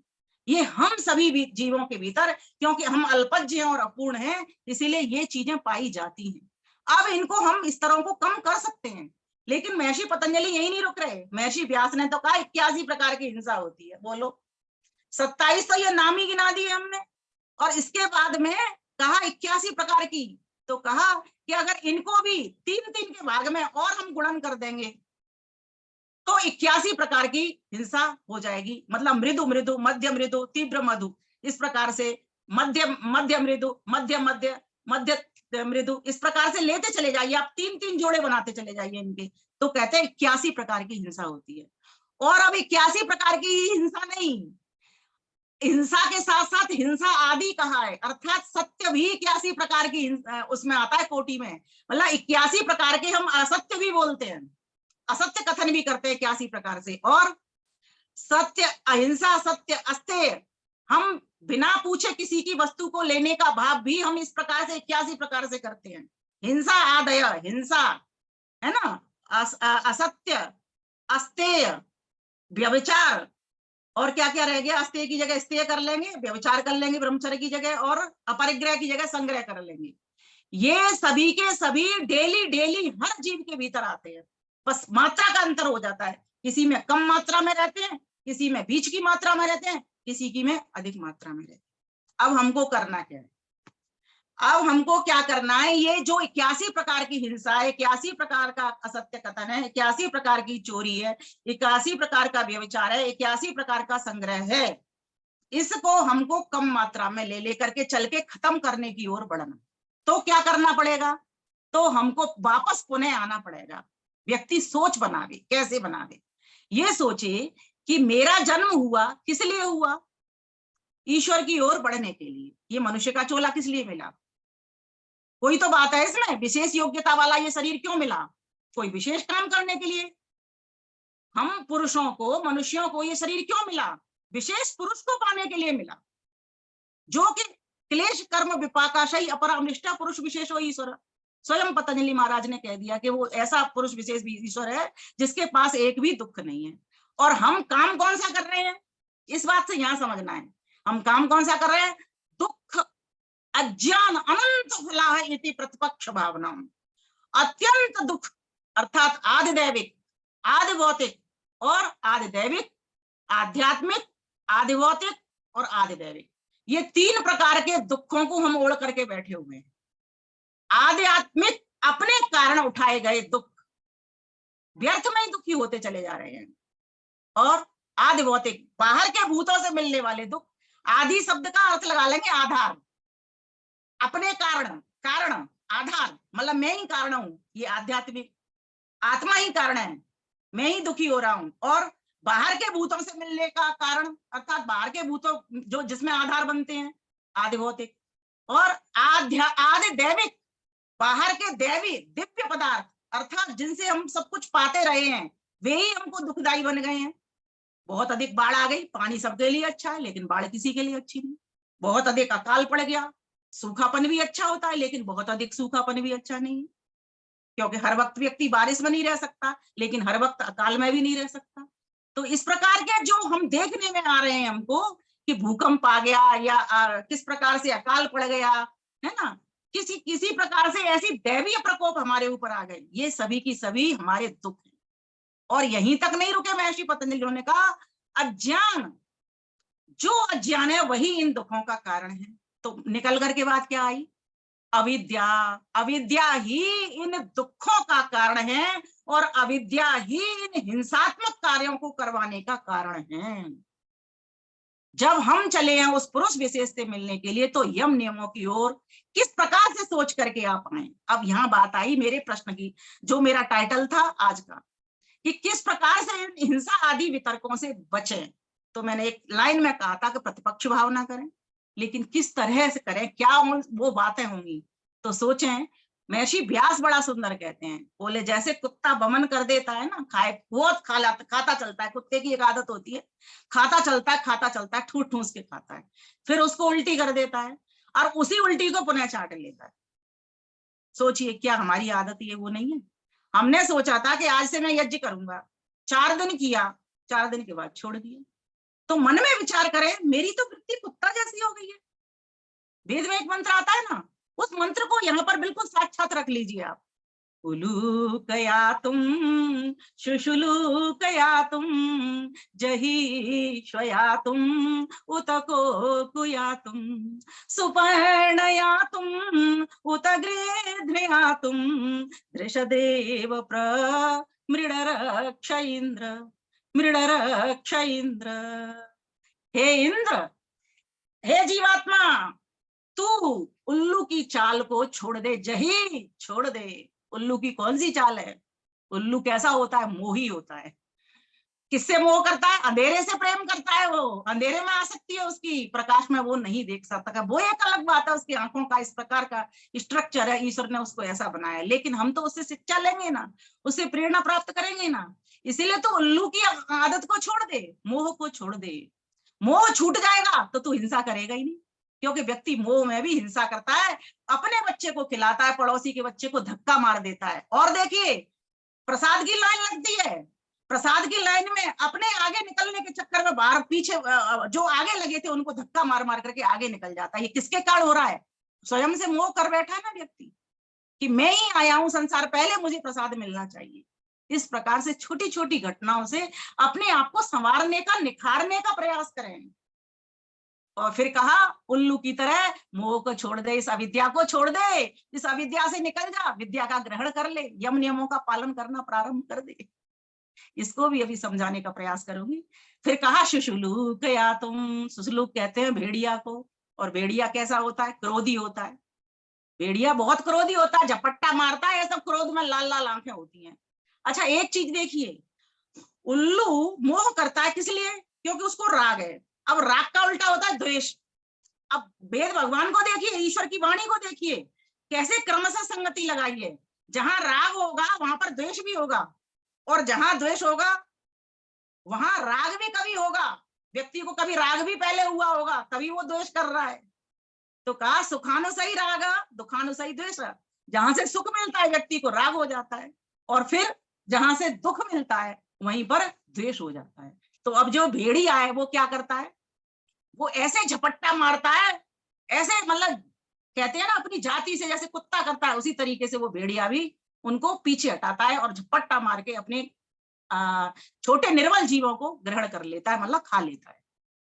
अब आगे बढ़ते हैं, कुत्ते की चाल को छोड़ दे, स्वया तुम, उत माने और कुत्ते की चाल को जही छोड़ दे। कुत्ते की चाल क्या है? कुत्ते में बहुत सारे गुण हैं तो अवगुण भी है। एक तो कुत्ते के भीतर वफादारी का गुण है, वो अच्छा गुण है, हमको लेना चाहिए। अपने मालिक के प्रति हमें वफादार होने चाहिए, ईश्वर के प्रति वफादार होना चाहिए। लेकिन कुत्ता तो अपने मालिक को हजारों में भी पहचानता है, लेकिन ना उसका मालिक अपने मालिक को जानता है। किस बात पर तू इतरा है? बुल्ले शाह कहते हैं, किस बात पर तू उतराया है? बताओ, हमारी तो कुत्ते से भी नीची वो कर दी कि तू किस बात पर इतरा रहा है। कुत्ता तो अपने मालिक को हजारों में भी पहचान लेता है। कुत्ते को लेकर के आप चले जाइए और आप उससे दूर हो जाइए, वो आपको ढूंढ लेगा। लेकिन हमारा जो मालिक हमारे हृदय में बैठा हुआ है वो हमको दिखाई नहीं देता, फिर भी तू इतरा रहा है, मैं मनुष्य हूं और तू पशु है। तो सोचो, उलूक या तुम, शुशुलूक या तुम, जही स्वया तुम, कुत्ते की चाल। और कुत्ते के अवगुण क्या है? वो भी जाति का द्रोह करता है। एक बार एक व्यक्ति ने 10 कुत्तों को लेकर के कोठरी में बंद कर दिया। कुछ रोटी के टुकड़े डाल दिए उसके सामने, कुत्तों के सामने, और किवाड़ लगा दिए बाहर से बंद। सारे कुत्ते मर गए। जब खोला किवाड़ तो देखा एक कुत्ता बचा हुआ था। सबसे पहले उन्होंने रोटी बनी, झपट्टा मारा, उन्होंने कुत्तों का झपट्टा मारा, कुत्तों को साफ किया। क्या हमारी आज ऐसी स्थिति नहीं है? अपनी जाति भाइयों के ऊपर हम क्या अत्याचार नहीं कर रहे हैं? जाति मीन्स मनुष्य के ऊपर, मनुष्य के ऊपर अत्याचार नहीं कर रहा क्या? जाति से मतलब ये नहीं कि ब्राह्मण के लिए करे और बनिया के लिए करे। जाति में मनुष्य जाति, क्या अपनी मनुष्य जाति से द्रोह नहीं कर रही? क्या हम अपने बिंदु बहन भाइयों को गले लगाते हैं? तो उत्तर होगा नहीं लगाते। तो कहा, और कुत्ते में बहुत अच्छी अच्छी बातें भी है, जैसे वफादार भी। और एक और खराब आदत है, चाटुकारता, चाटने की आदत। ये आदत भी व्यक्ति को पतन की ओर ले जाती है। कहीं से आपका स्वार्थ सिद्ध हो रहा है तो आप उनके तलवों को चाटना प्रारंभ कर देते हो। इस आदत को छोड़ दो, कुत्ते की आदत को छोड़ दो। बहुत बुरी आदत है, इससे बुरी कोई आदत हो ही नहीं सकती। स्वार्थ को सिद्ध करने के लिए हम कितने भी नीचे गिर सकते हैं। ये पतन का राह है, ये दुख दिलाने वाली राह है, ये अविद्या की राह है। इस अविद्या की राह को छोड़ दे। उलूक यातुम शुशुलूक यातुम जही स्वयातुम उत्को यातुम। फिर कहा गृद्ध यातुम सुपर्ण यातुम। सुपर्ण यातुम अर्थात सुंदर पंख वाला पक्षी कौन होता है? बाज पक्षी होता है। और उसको क्या अभिमान होता है? मैं बहुत सुंदर हूं, आहा, मेरी बराबर कोई सुंदर नहीं। अपने पंखों पर, सुंदरता पर अभिमान कर बैठा है। अरे हमारी माता जी तो बड़ा सुंदर गीत गाती थी। किस बात पर तू इतरा रहा है? विन जान मनुष्य योनी, पशु से नीचे, हरे हरे पशु से नीचे गिर जाती, बिन धर्म मनुष्य योनी। अरे आंख, नाक और कान के ऊपर बंदे करता है अभिमान। आंख मृगी और नाक सुआ की, कनौती बीच जहान, घोड़ा तो ले गयो बाजी, बिन जान मनुष्य योनी। अरे थूक तलक तो बंदे तेरा होता बदबूदार, और कीड़े के मुंह से निकले, कीड़े के मुंह से निकले रेशम का प्रिय तार, पहन युवती हर साथी, बिन जान मनुष्य योनि। पूरी कड़ी नहीं कहूंगी क्योंकि समय की कमी रहती है और मुझे बातें बहुत करनी है अभी आपसे, क्योंकि विषय लंबा है। तो कहने का भाव यहाँ पर ये है कि व्यक्ति तो मनुष्य तो तभी मनुष्य है जब मन बुद्धि संगत काम कर रहा है, ज्ञान युक्त विवेक पूर्वक वो कार्य कर रहा है, और जिस लक्ष्य को पाने के लिए मनुष्य का चोला उसको मिला है, उस लक्ष्य को साधने के लिए उन साधना को जुटाने का प्रयास कर रहा है। नहीं तो स्थिति वो होने वाली है। सांख्य दर्शन में महर्षि कपिल कहते हैं, असाधनानुचिंतनम बंधा है भरतवत। जिस प्रकार से जड़ भरत, जो मुनि भरत थे, उनका क्या हुआ था? बंधन हो गया था। कैसे बंधन हो गया था? कहते हैं उनके बारे में, बहुत सब तपस्वी व्यक्ति थे। एक दिन वो जंगल में तपस्या कर रहे थे। तपस्या करते करते क्या देखते हैं, उनकी आंख खुली और एक हिरण का बच्चा उनके सामने उनको दिखाई दिया, और उनको दया आ गई। और ऐसी दया आई कि दया के साथ साथ मोह भी चलाया और उसे गले से लगाया, छोड़ा नहीं जाए। मन में भावना अच्छी थी कि अगर मैंने छोड़ दिया तो कोई बड़ा इसके ऊपर शिकारी इसका शिकार ना कर ले, इसलिए घर लेकर के आ गई। उसको पाला पोसा, खाना दिया, बड़ा किया, और उसको साथ साथ सोते थे, वहां सुलाते थे। जैसी आदत होती है, कुत्तों को भी लोग करा करते हैं, ऐसे सोते हैं, यहाँ सुलाते हैं, खाते हैं, वहां खाते हैं। ये नहीं पता कुत्ते में कितनी गंदगी भरी पड़ी होती है। जिन लोगों ने यहाँ चैनल पर बैठे वालों लोगों ने कुत्ता पाल रखा हो, तो मेरा एक निवेदन है, कम से कम घरों से दूर पाल लो। उनके लिए अलग से व्यवस्था कर लो। अपने घरों में मत सुलाओ, अपने बर्तनों को मत चटवाओ, अपने तलवों को मत चटवाओ। कुत्ता के जो कहते हैं लार के भीतर से बहुत बड़ा भयंकर विष निकलता है, बहुत सारी बीमारियों को जन्म देता है। वहीं अगर इसके विपरीत चलूं तो गाय के मुख से बहुत अच्छा अमृत निकलता है। कहते हैं गाय के को रोटी खिलाते वक्त अगर गाय आपका हाथ भी छांट लेना तो कहते हैं वो अमृत की दाता हो जाती है, मीन्स आपको सुख पहुंचाने वाली हो जाती है। उसकी लार में इतना अमृत होता है। तो ये एक छोटा सा एक प्रेरक बात भी मैंने आपको बता दी। साथ ही साथ अब आगे बढ़ेंगे तो कहा कि उन्होंने क्या किया, उसको ले आए। एक दिन क्या हुआ, वो जो बच्चा था उनको छोड़ करके चला गया, उसका वियोग हो गया। अब तो वो धड़े मार मार के रोने लगे। वो तपस्वी जो साधना कर रहा है, जंगल में बैठा है, और उसने क्या कर लिया, असाधनानु चिंतनम, जो साधन उसका नहीं था उस साधन का चिंतन कर।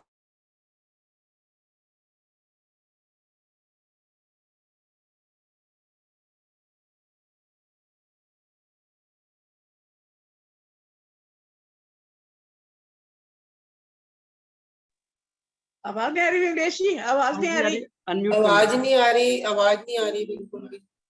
ओम ओम ओम ओम हमारी आवाज बंद हो गई थी। तो भरत वाली मैंने कथा सुना दी आपको, पूरी हो गई ना वो? हाँ जी। पूरी सुन चुके ना आप लोग, या पूरी करनी है दोबारा से अगर आवाज चली गई तो? मैंने ये कहा था लास्ट में कि जो भरत थे उनसे वियोग हो गया था उस बच्चे का, तो फूट फूट करके रोए।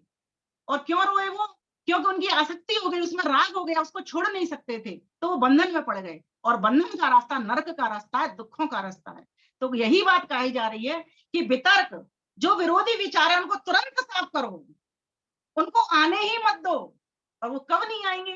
तो कहा भैया यम नियम का पालन कर ले, सत्य की ओर बढ़ना प्रारंभ कर दे, विचार कर मन में, आज मैं पूरे दिन भर सत्य बोलूंगा। अपने आप को देखे, मैंने आज कितनी बार झूठ बोला, अपने आप को पकड़े, पुलिस बने, अपने आप की पुलिस बने। जैसे पुलिस होती है ना, पकड़ती है, ऐसे अपने आप को पकड़ ले, आज मैंने इतनी बार झूठ बोला, कम करूंगा इसको धीरे धीरे।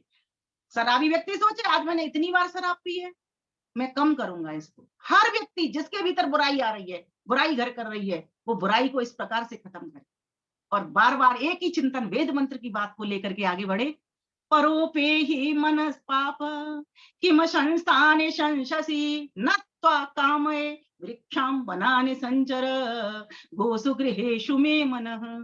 हे मन के पाप मुझसे अब दूर तू चला जा, मत कर परेशान मुझको, गृह कर्म ही भला था। जब जब आपके पास विरोधी विचार आए तो इस प्रकार से मन की भावना हो। और क्या कहे? इतना ही शौक तुझको, जा वृक्ष से वृक्षां बनाने संचरा, वृक्ष से चिपट जा जंगल व लताओं में जाके तू लिपट जा। मुझको नहीं तब चिंता, मुझको नहीं तब चिंता, किस खेत की बला था, मत कर परेशान मुझको, शुभ कर्म ही भला था।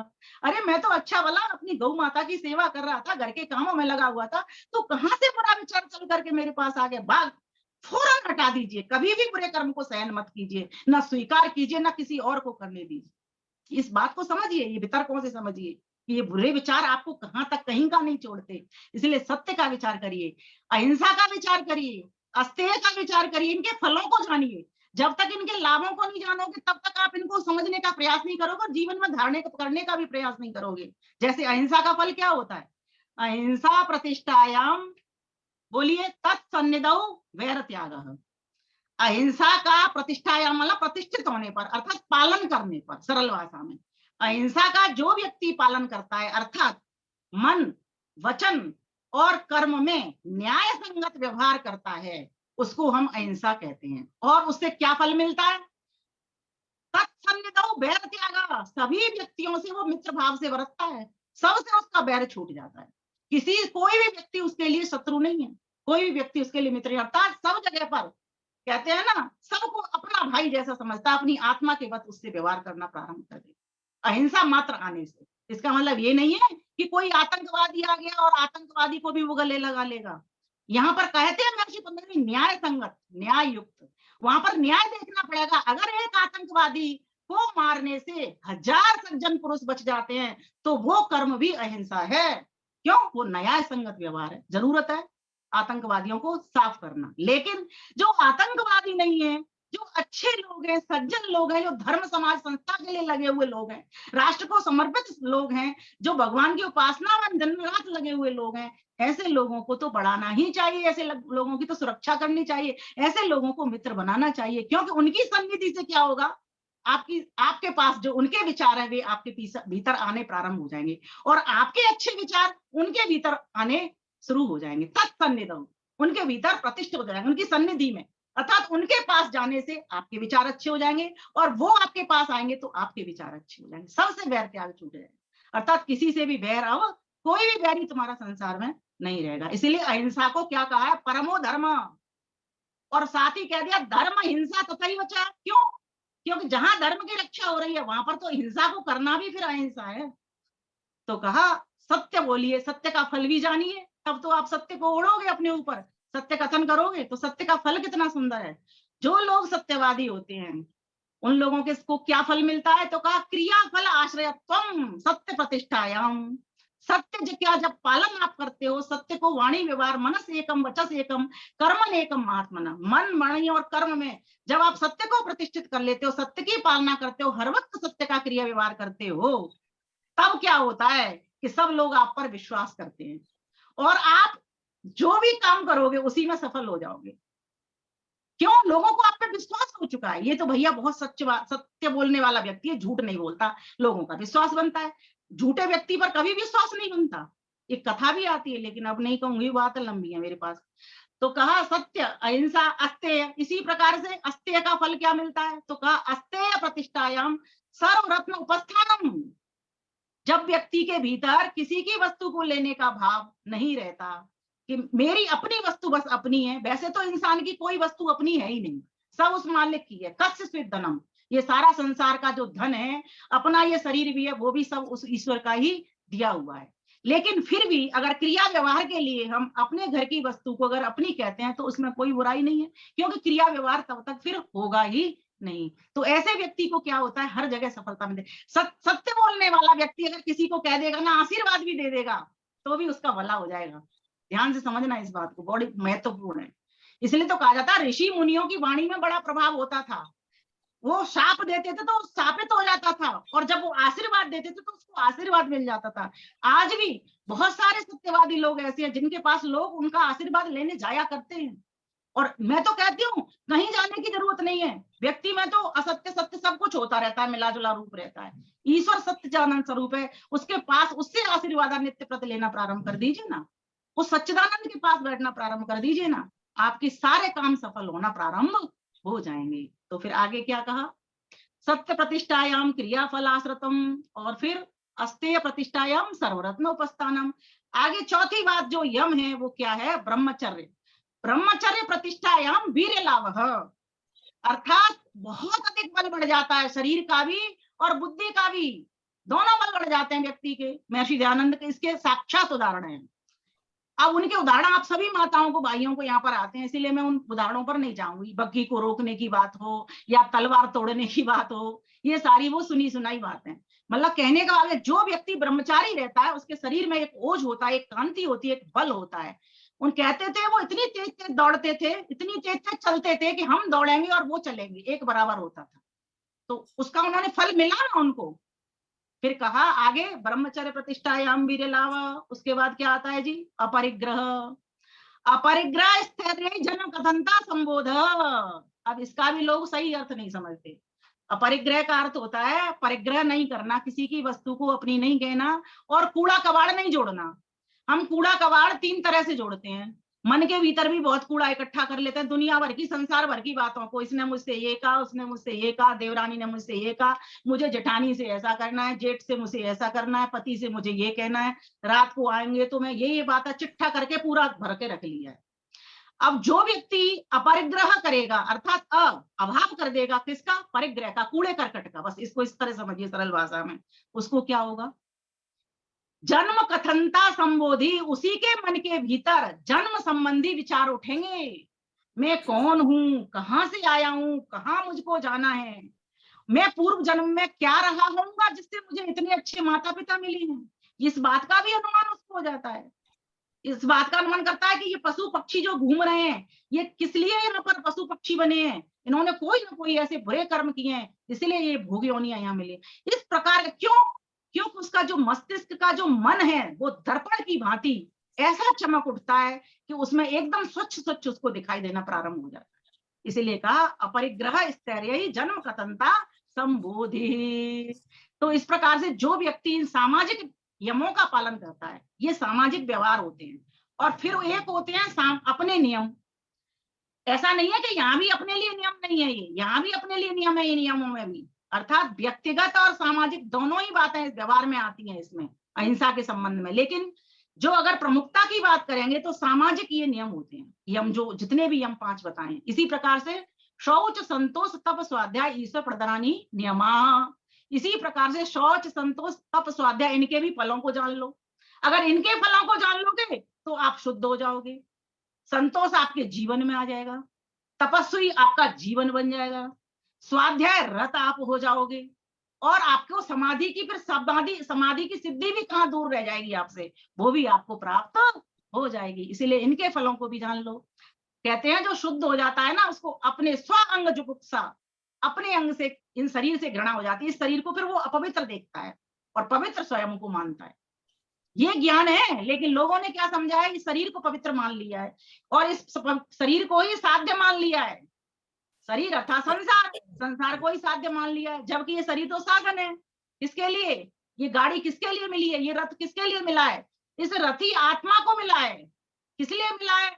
उस ईश्वर की मंजिल को पाने के लिए मिला है। तो जब उस ईश्वर की मंजिल को पाने के लिए मिला है, तो इन सब चीजों को, जो ईश्वर की आज्ञा है, ईश्वर के उपदेश, संदेश, निर्देश हैं, क्या हम उनसे अपने जीवन को नहीं भरें? क्यों हम इन काम, क्रोध, लोभ, मोह में फंसे पड़े हुए हैं? जैसे एक मुसाफिर कवि ने बड़ा सुंदर गीत लिखा था, वो लाइनें भी मुझे आती जा रही हैं सारी सारी। मुसाफिर जागते रहना, नगर में चोर फिरते हैं, जरा होशियार हो रहना, वे लेकर डोर फिरते हैं। तुझे काबू में करने को वे पांचों यार आए हैं, बचा ले जान तू इनसे, ये लेकर डोर बढ़ते हैं। मुसाफिर जागते रहना, नगर में चोर फिरते हैं। जो व्यक्ति जब जाग जाता है ना, ये नियमों पर चलना प्रारंभ करता है, इनके लाभों को अच्छे प्रकार से समझ लेता है, इन चोरों से बचाव कर लेता है।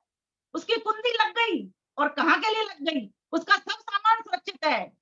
श्रम, धम, उपरत, श्रद्धा, तितिक्षा, समाधान, ये 6 की 6 संपत्तियां उसकी सुरक्षित है। कोई चोर चुरा नहीं सकता। ये सारी संपत्तियां लेकर के वो ईश्वर के पास पहुंचेगा। संसार की संपत्ति नहीं, ये षड संपत्ति जो उसको ले जाने के, उसके पास पहुंचने के साधन है, वो उसके सुरक्षित हो जाएंगे। क्योंकि अब चोरों से वो बचाव करना सीख गया। उल्लू जैसी चाल चलनी बंद कर दी उसने, क्योंकि सत्य का पालन करना है, असत्य का पालन करना है। भेड़िए जैसी चाल चलनी बंद कर दी उसने, गरुड़ जैसी चाल चलनी बंद कर दी उसने, गिद्ध जैसी चाल, लोभ की चाल चलनी बंद कर दी उसने। गिद्ध बहुत लोभी होता है, किसी के ऊपर भी टूट पड़ता है, वो लोभ करता है इतना अधिक। तो इस प्रकार से ये भेड़ियों की, कुत्तों की इन चालों को चल रहा है आज मानव। मानव कहने में मानव है, लेकिन उसके कर्म व्यवहार में वो मानव नहीं है। इसीलिए यम नियमों को जानो, इनके फलों को जानो, और संतोष। संतोष का फल क्या है? अनुत्तम सुख लाभ है, अत्यधिक लाभ मिल जाता है। अनुत्तम मतलब जिसके बराबर किसी कोई और लाभ होता ही नहीं है, इतना संतोष का फल मिलता है। लेकिन संतोष को धारण कैसे करें? पहले पुरुषार्थ करें, फिर जो कुछ मिले उसको फिर पर्याप्त समझें। जो प्राप्त है वही पर्याप्त है, इस भावना से फिर रहना प्रारंभ करते हैं। शौच, इसका संतोष का बड़ा सुंदर श्लोक आता है।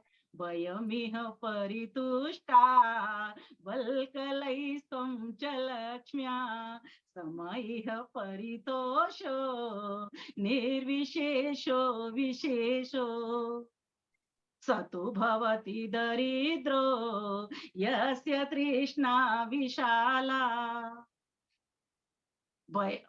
मनसि च परितुष्टे को अर्थवान को दरिद्रः।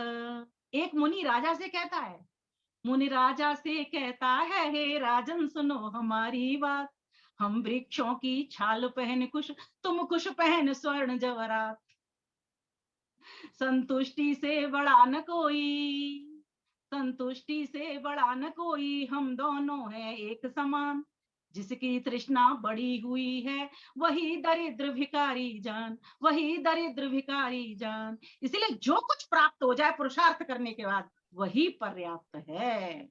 ये है इसका श्लोक। तो मैंने कहा चलते मैं सुनाई देती हूँ, आपको आनंद आ जाता है थोड़ा थोड़ा। अब आगे चलते हैं। शौच, संतोष, तप। तप क्या है? काय इंद्रिय सिद्धि है, अशुद्धि क्षयात तपस।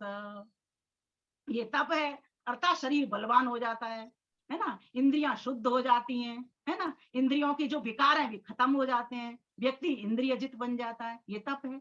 मान हो, अपमान हो, धूप हो, छांव हो, कृष्ण ने भी कह दिया, समः शत्रौ च मित्रे च तथा मानापमानयोः, शीतोष्ण सुख दुखेषु समः संग विवर्जितः। जो व्यक्ति सम रहना सीख लेता है वही तो तपस्वी है।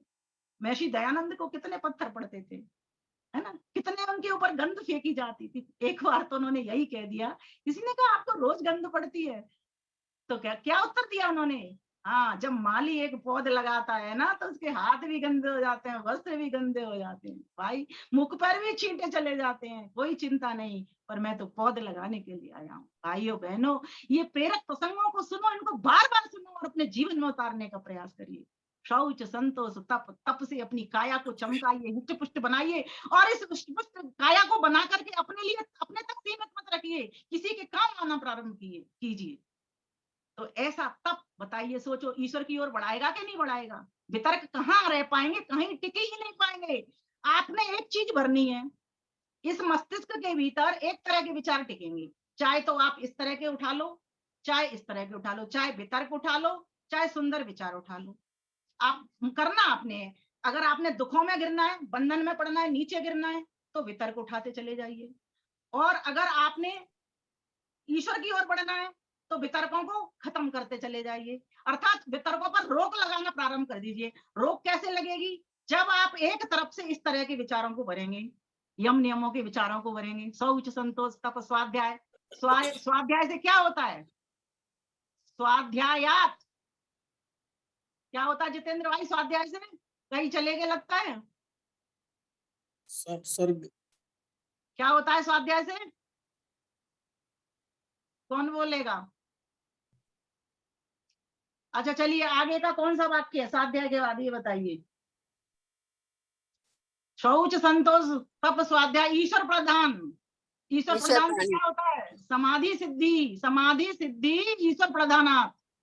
ईश्वर प्रदान करने से समाधि की सिद्धि हो जाती है हमको। स्वाध्याय से क्या होता है? इष्ट देवता संप्रयोग, अर्थात आपका ईश्वर के साथ और विद्वानों के साथ में संबंध पक्का हो जाता है, मजबूत हो जाता है, इसलिए स्वाध्याय करो। स्वाध्याय ही तो, स्वाध्याय हम जब करते हैं तो क्या होता है? विद्वानों से संबंध होता है ना, तभी तो हम स्वाध्याय करते हैं। और जब विद्वानों से संबंध होता है अर्थात गुरुओं से संबंध हो गया, और गुरुओं से संबंध होता है ईश्वर से संबंध हो ही जाना, क्योंकि आप उनसे वो पाठ पढ़ोगे जो ईश्वर से मिलाने वाले हैं। तो और फिर इसके बाद समाधि सिद्धि ईश्वर प्रदानात्। ईश्वर प्रदान करने से समाधि की सिद्धि हो जाती है। ईश्वर प्रदान का मतलब क्या है, इसको समझ लो। इसका सरल शब्द में एक शब्द निकलेगा, समर्पण। लेकिन इसको करें तो करें कैसे? देखो, इसमें कृष्ण भगवान ने बड़ा सुंदर कहा है, महर्षि व्यास ने बहुत सुंदर गीता में लिखा है। क्या लिखा है? यत् करोषि यदश्नासि यज्जुहोषि ददासि यत् तपस्यसि कौन्तेय तत्कुरुष्व मदर्पणम्, तत्कुरुष्व मदर्पणम्। तो कहा है वहां पर, यत् करोषि, हे अर्जुन तुम जो कुछ करते हो वो ईश्वर को समर्पित होते चले जाइए। यद करोषि यदश्नासि, जो तुम खाते हो ईश्वर को समर्पित कर, ईश्वर की वस्तु है, ईश्वर का भोजन है, ईश्वर के लिए ही मैं शरीर को पुष्ट कर रहा हूं, जिससे मैं ईश्वर के काम आ जाऊं। ये ईश्वर समर्पण है। ईश्वर का तन, ईश्वर का भोजन, और ईश्वर के लिए ही मैं खा रहा हूं, ईश्वर के लिए ही मैं पुष्ट हो रहा हूं। सुबह जब उठते हो प्रातः काल से लेकर के रात्रि पर्यंत मात्र एक ही विचार मन के भीतर रखना, मैं ईश्वर के लिए कर रहा हूँ।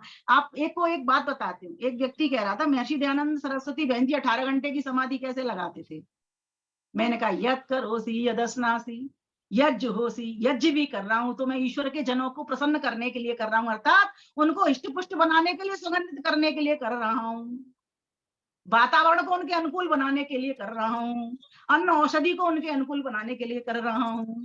यज्जुहोषि ददासि यत्, और जो कुछ मैं देता हूं ईश्वर की वस्तु को ही देता हूं। बोलिए मेरे साथ, हम भगवान के हैं, भगवान हमारे हैं। हम जो भी काम करते हैं भगवान की दी हुई मेधा से, भगवान की दी हुई शक्ति से, भगवान के दिए हुए साधन से कर पाते हैं। हमारा यहाँ पर कुछ भी नहीं है, न कुछ लेकर के आए थे, न कुछ लेकर के जाना है। फिर क्यों मैं फालतू इन वितर्कों को उठाने लगा? लांछन है ऐसे वितर्कों पर, आगे से मैं कभी भी नहीं उठाऊंगा। कुछ लोग तो हिंसा ऐसे भी करते हैं, कहते हैं जी उनसे पूछो तो हिंसा करता है, बोले नहीं करता, कभी कभी करता हूँ, वो तो चल जाता है, एक तो चली जाता है। अरे भाई, एक पॉइजन की बूंद पूरे अमृत को खत्म कर सकती है, मारने की शक्ति रखती है। वो कहता है जी मैं तो उसमें नियम बना रखा है, उसमें महर्षि पतंजलि उसको नियम के अंतर्गत, जाति के अंतर्गत लेता है। क्या बोले, मैं मछली खाता हूँ बस, बाकी मैंने ना तो बटन खाता, ना चिकन खाता, ना मटन खाता, ये सब मैं नहीं खाता। मैं तो बस एक मछली खा लेता हूँ, वो तो जल तुरैया होती है, बस वो खा लेता हूँ। और क्या नियम बनाता है, कहता है जी मैं सोमवार को खाता हूँ, वो नहीं, मैं किसको खाता हूँ, बृहस्पतिवार को खाता हूँ, मंगलवार को शनिवार को नहीं खाता, क्योंकि हनुमान जी का वार होता है। ऐसे ऐसे इस तरह से भी लोग हिंसा करने का प्रारंभ वो करते हैं और कहते हैं जी मैं हिंसा नहीं करता, मैं अहिंसा में जीता हूँ।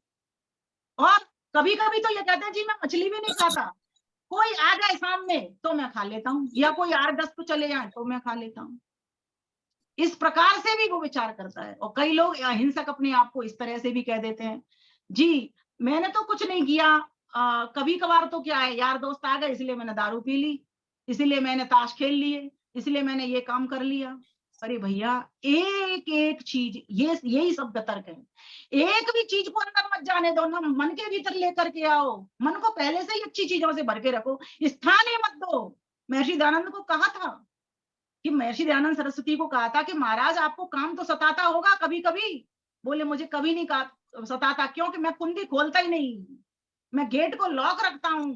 आप लॉक लगा लीजिए ऐसे विचारों से, इन वितरकों को अंदर न तो घुसने दो, और घुसा है तो एकदम झटक करके जा, वृक्ष से लिपट जा, क्यों आया तू मुझे सताने के लिए। हे मन के पाप मुझसे तू दूर अब चला जा, मत कर परेशान मुझको, शुभ कर्म ही भला था।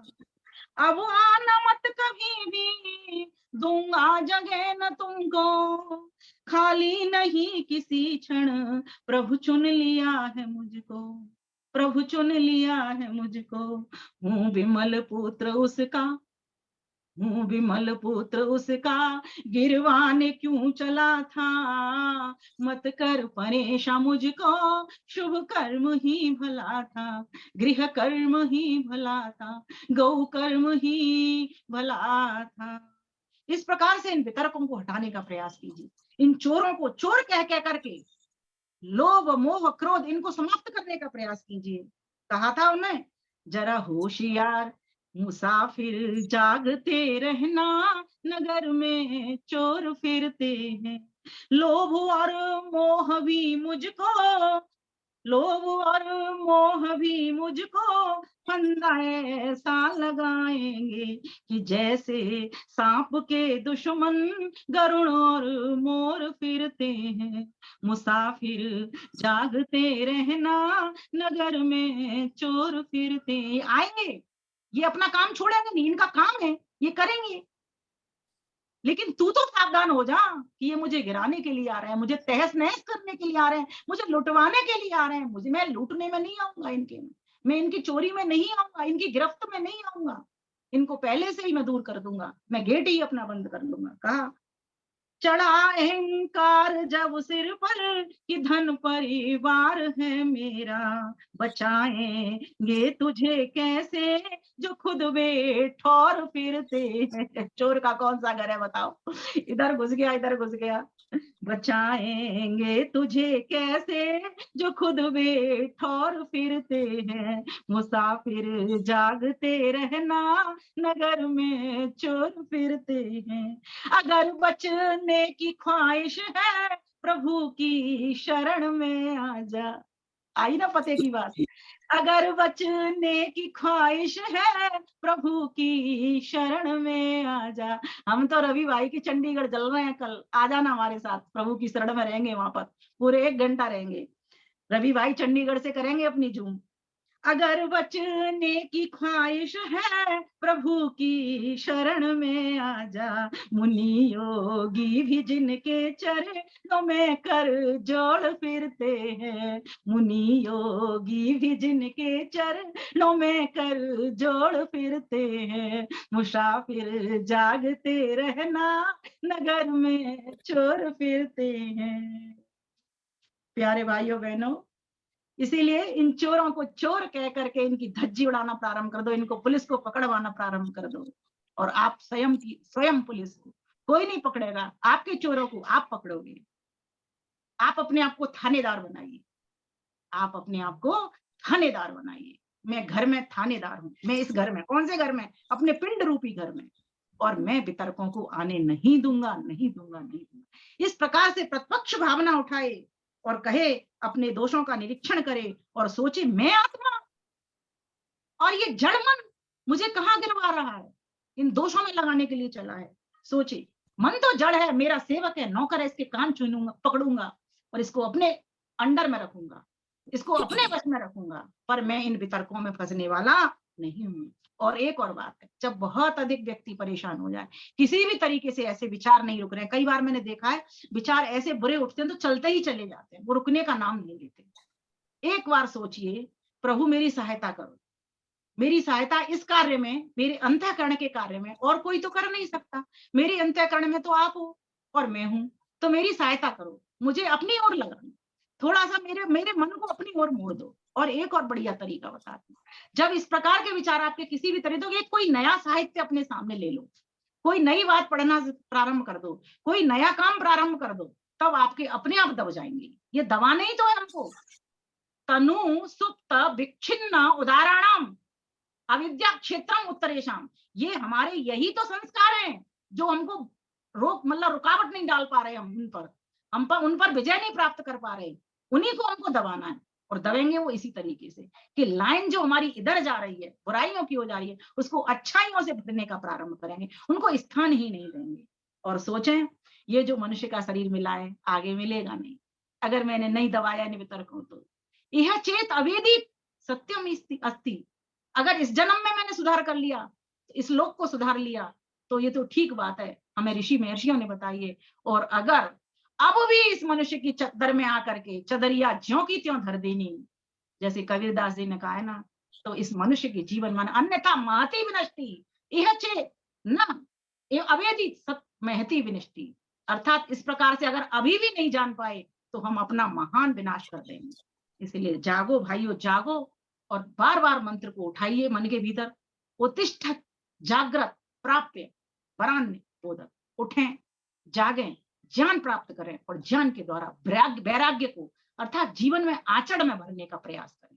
इस प्रकार से जब हम इन वितर्कों का विचार करेंगे, वितर्कों को सही स्वरूप में लेंगे और अपने आप को ऐसे समझेंगे, जिस चीज को मैंने पाना था उसको पाने को छोड़ करके और मैं उस चीज को लेकर के चल दिया, जिस प्रकार से कुत्ता अपना पेट भर कर भ्रमण कर देता है, वापस भ्रमण को चाट लेता है, क्या मैंने ऐसा काम कर लिया, क्या मैं कुत्ता हो गया हूँ?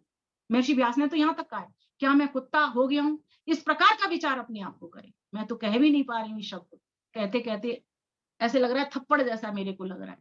तो सोचो, वास्तव में अगर हम मनुष्य इसमें आए हैं तो कहा गया है इस ताने को, जीवन के ताने बाने को बुनना प्रारंभ कर दे और एक सही दिशा में ले जाना प्रारंभ कर दे। और सही दिशा ईश्वर की दिशा है, वितर्कों की दिशा कदापि नहीं, कदापि नहीं, कदापि।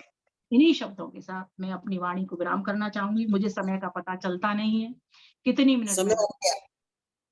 बहुत बहुत धन्यवाद, क्योंकि मैं धारा में ऐसी बह जाती हूँ, मुझे पता नहीं होता, इसलिए बहुत बढ़िया विमलेश बेटे, बहुत बढ़िया, बहुत बढ़िया, कमाल कर दिया। बहुत धन्यवाद विमल जी, आपने बहुत सुंदर शब्दों में जीवन में जीने की कला को रास्ता दिखाया, कैसे हम वितर्कों से बच के ठीक रास्ते पे चल के यम नियमों का पालन करके अपने आप को ट्रू सेंस में साधक बना सकते हैं। और बिना साधना के तो कोई काम होने वाला नहीं। मन को भी साधना है, हमने अपनी इंद्रियों को भी साधना है, और तभी हमारा जो शरीर है ये मंदिर बनेगा। कहते हैं ना, मन मंदिर करिए साफ प्रभु जी तानु दर्शन देवनगे। ये मन को साफ करने का ही है। मन बड़ा चंचल है, हमारा वितर्कों में फटाफट चला जाता है। आपने कैसे योग से पतंजलि जी को भी कोट करके बताया कि हमें वितर्कों से बचना है, ये योग है। और इसी योग की प्रक्रिया से योगश्चित्त वृत्ति निरोधा, कैसे हमने चित्त की वृत्तियों का निरोध करके, कैसे वितर्कों को एक तरफ करके सुमार्ग पे चल के यम नियमों का पालन करके कंप्लीट समर्पण करके भगवान को अपने आप को सुमार्ग पर चलाना है। यही रास्ता है मुक्ति पाने का, यही रास्ता है वैराग्य का। आपने सुंदर शब्दों में थोड़े से समय में हमें मुक्ति तक पहुंचा दिया। आपका बहुत बहुत धन्यवाद। परमात्मा करे आप हम सुने हुए शब्दों का मनन करें। सम श्रुतेन गमे मही मां श्रुतेन साक्षी, तो हम पालन करें।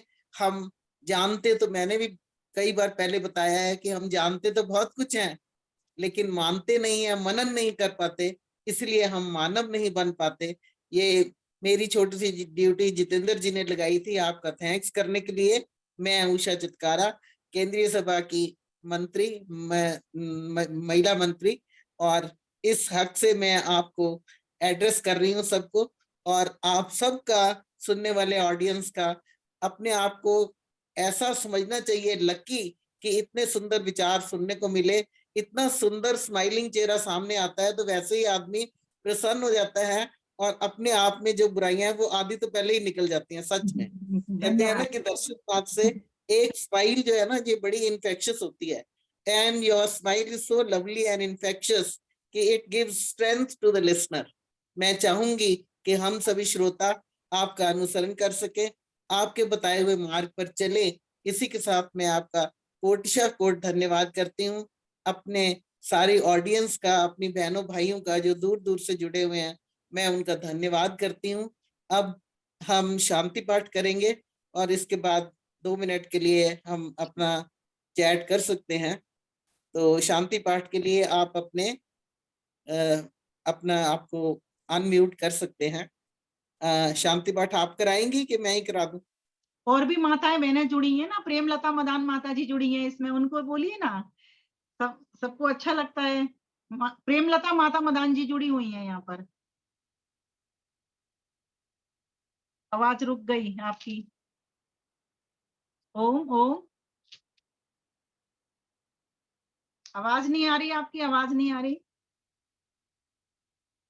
कोई भी माता जिनकी आवाज खुली है वो करवा सकती हैं शांति पाठ।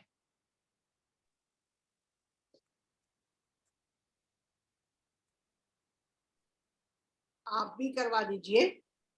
ओम ओम। हाँ, ये उर्मिला आर्य बहन जी आ गई, आप करवा दिए शांति पाठ। ओम शांतिरंतरिक्षं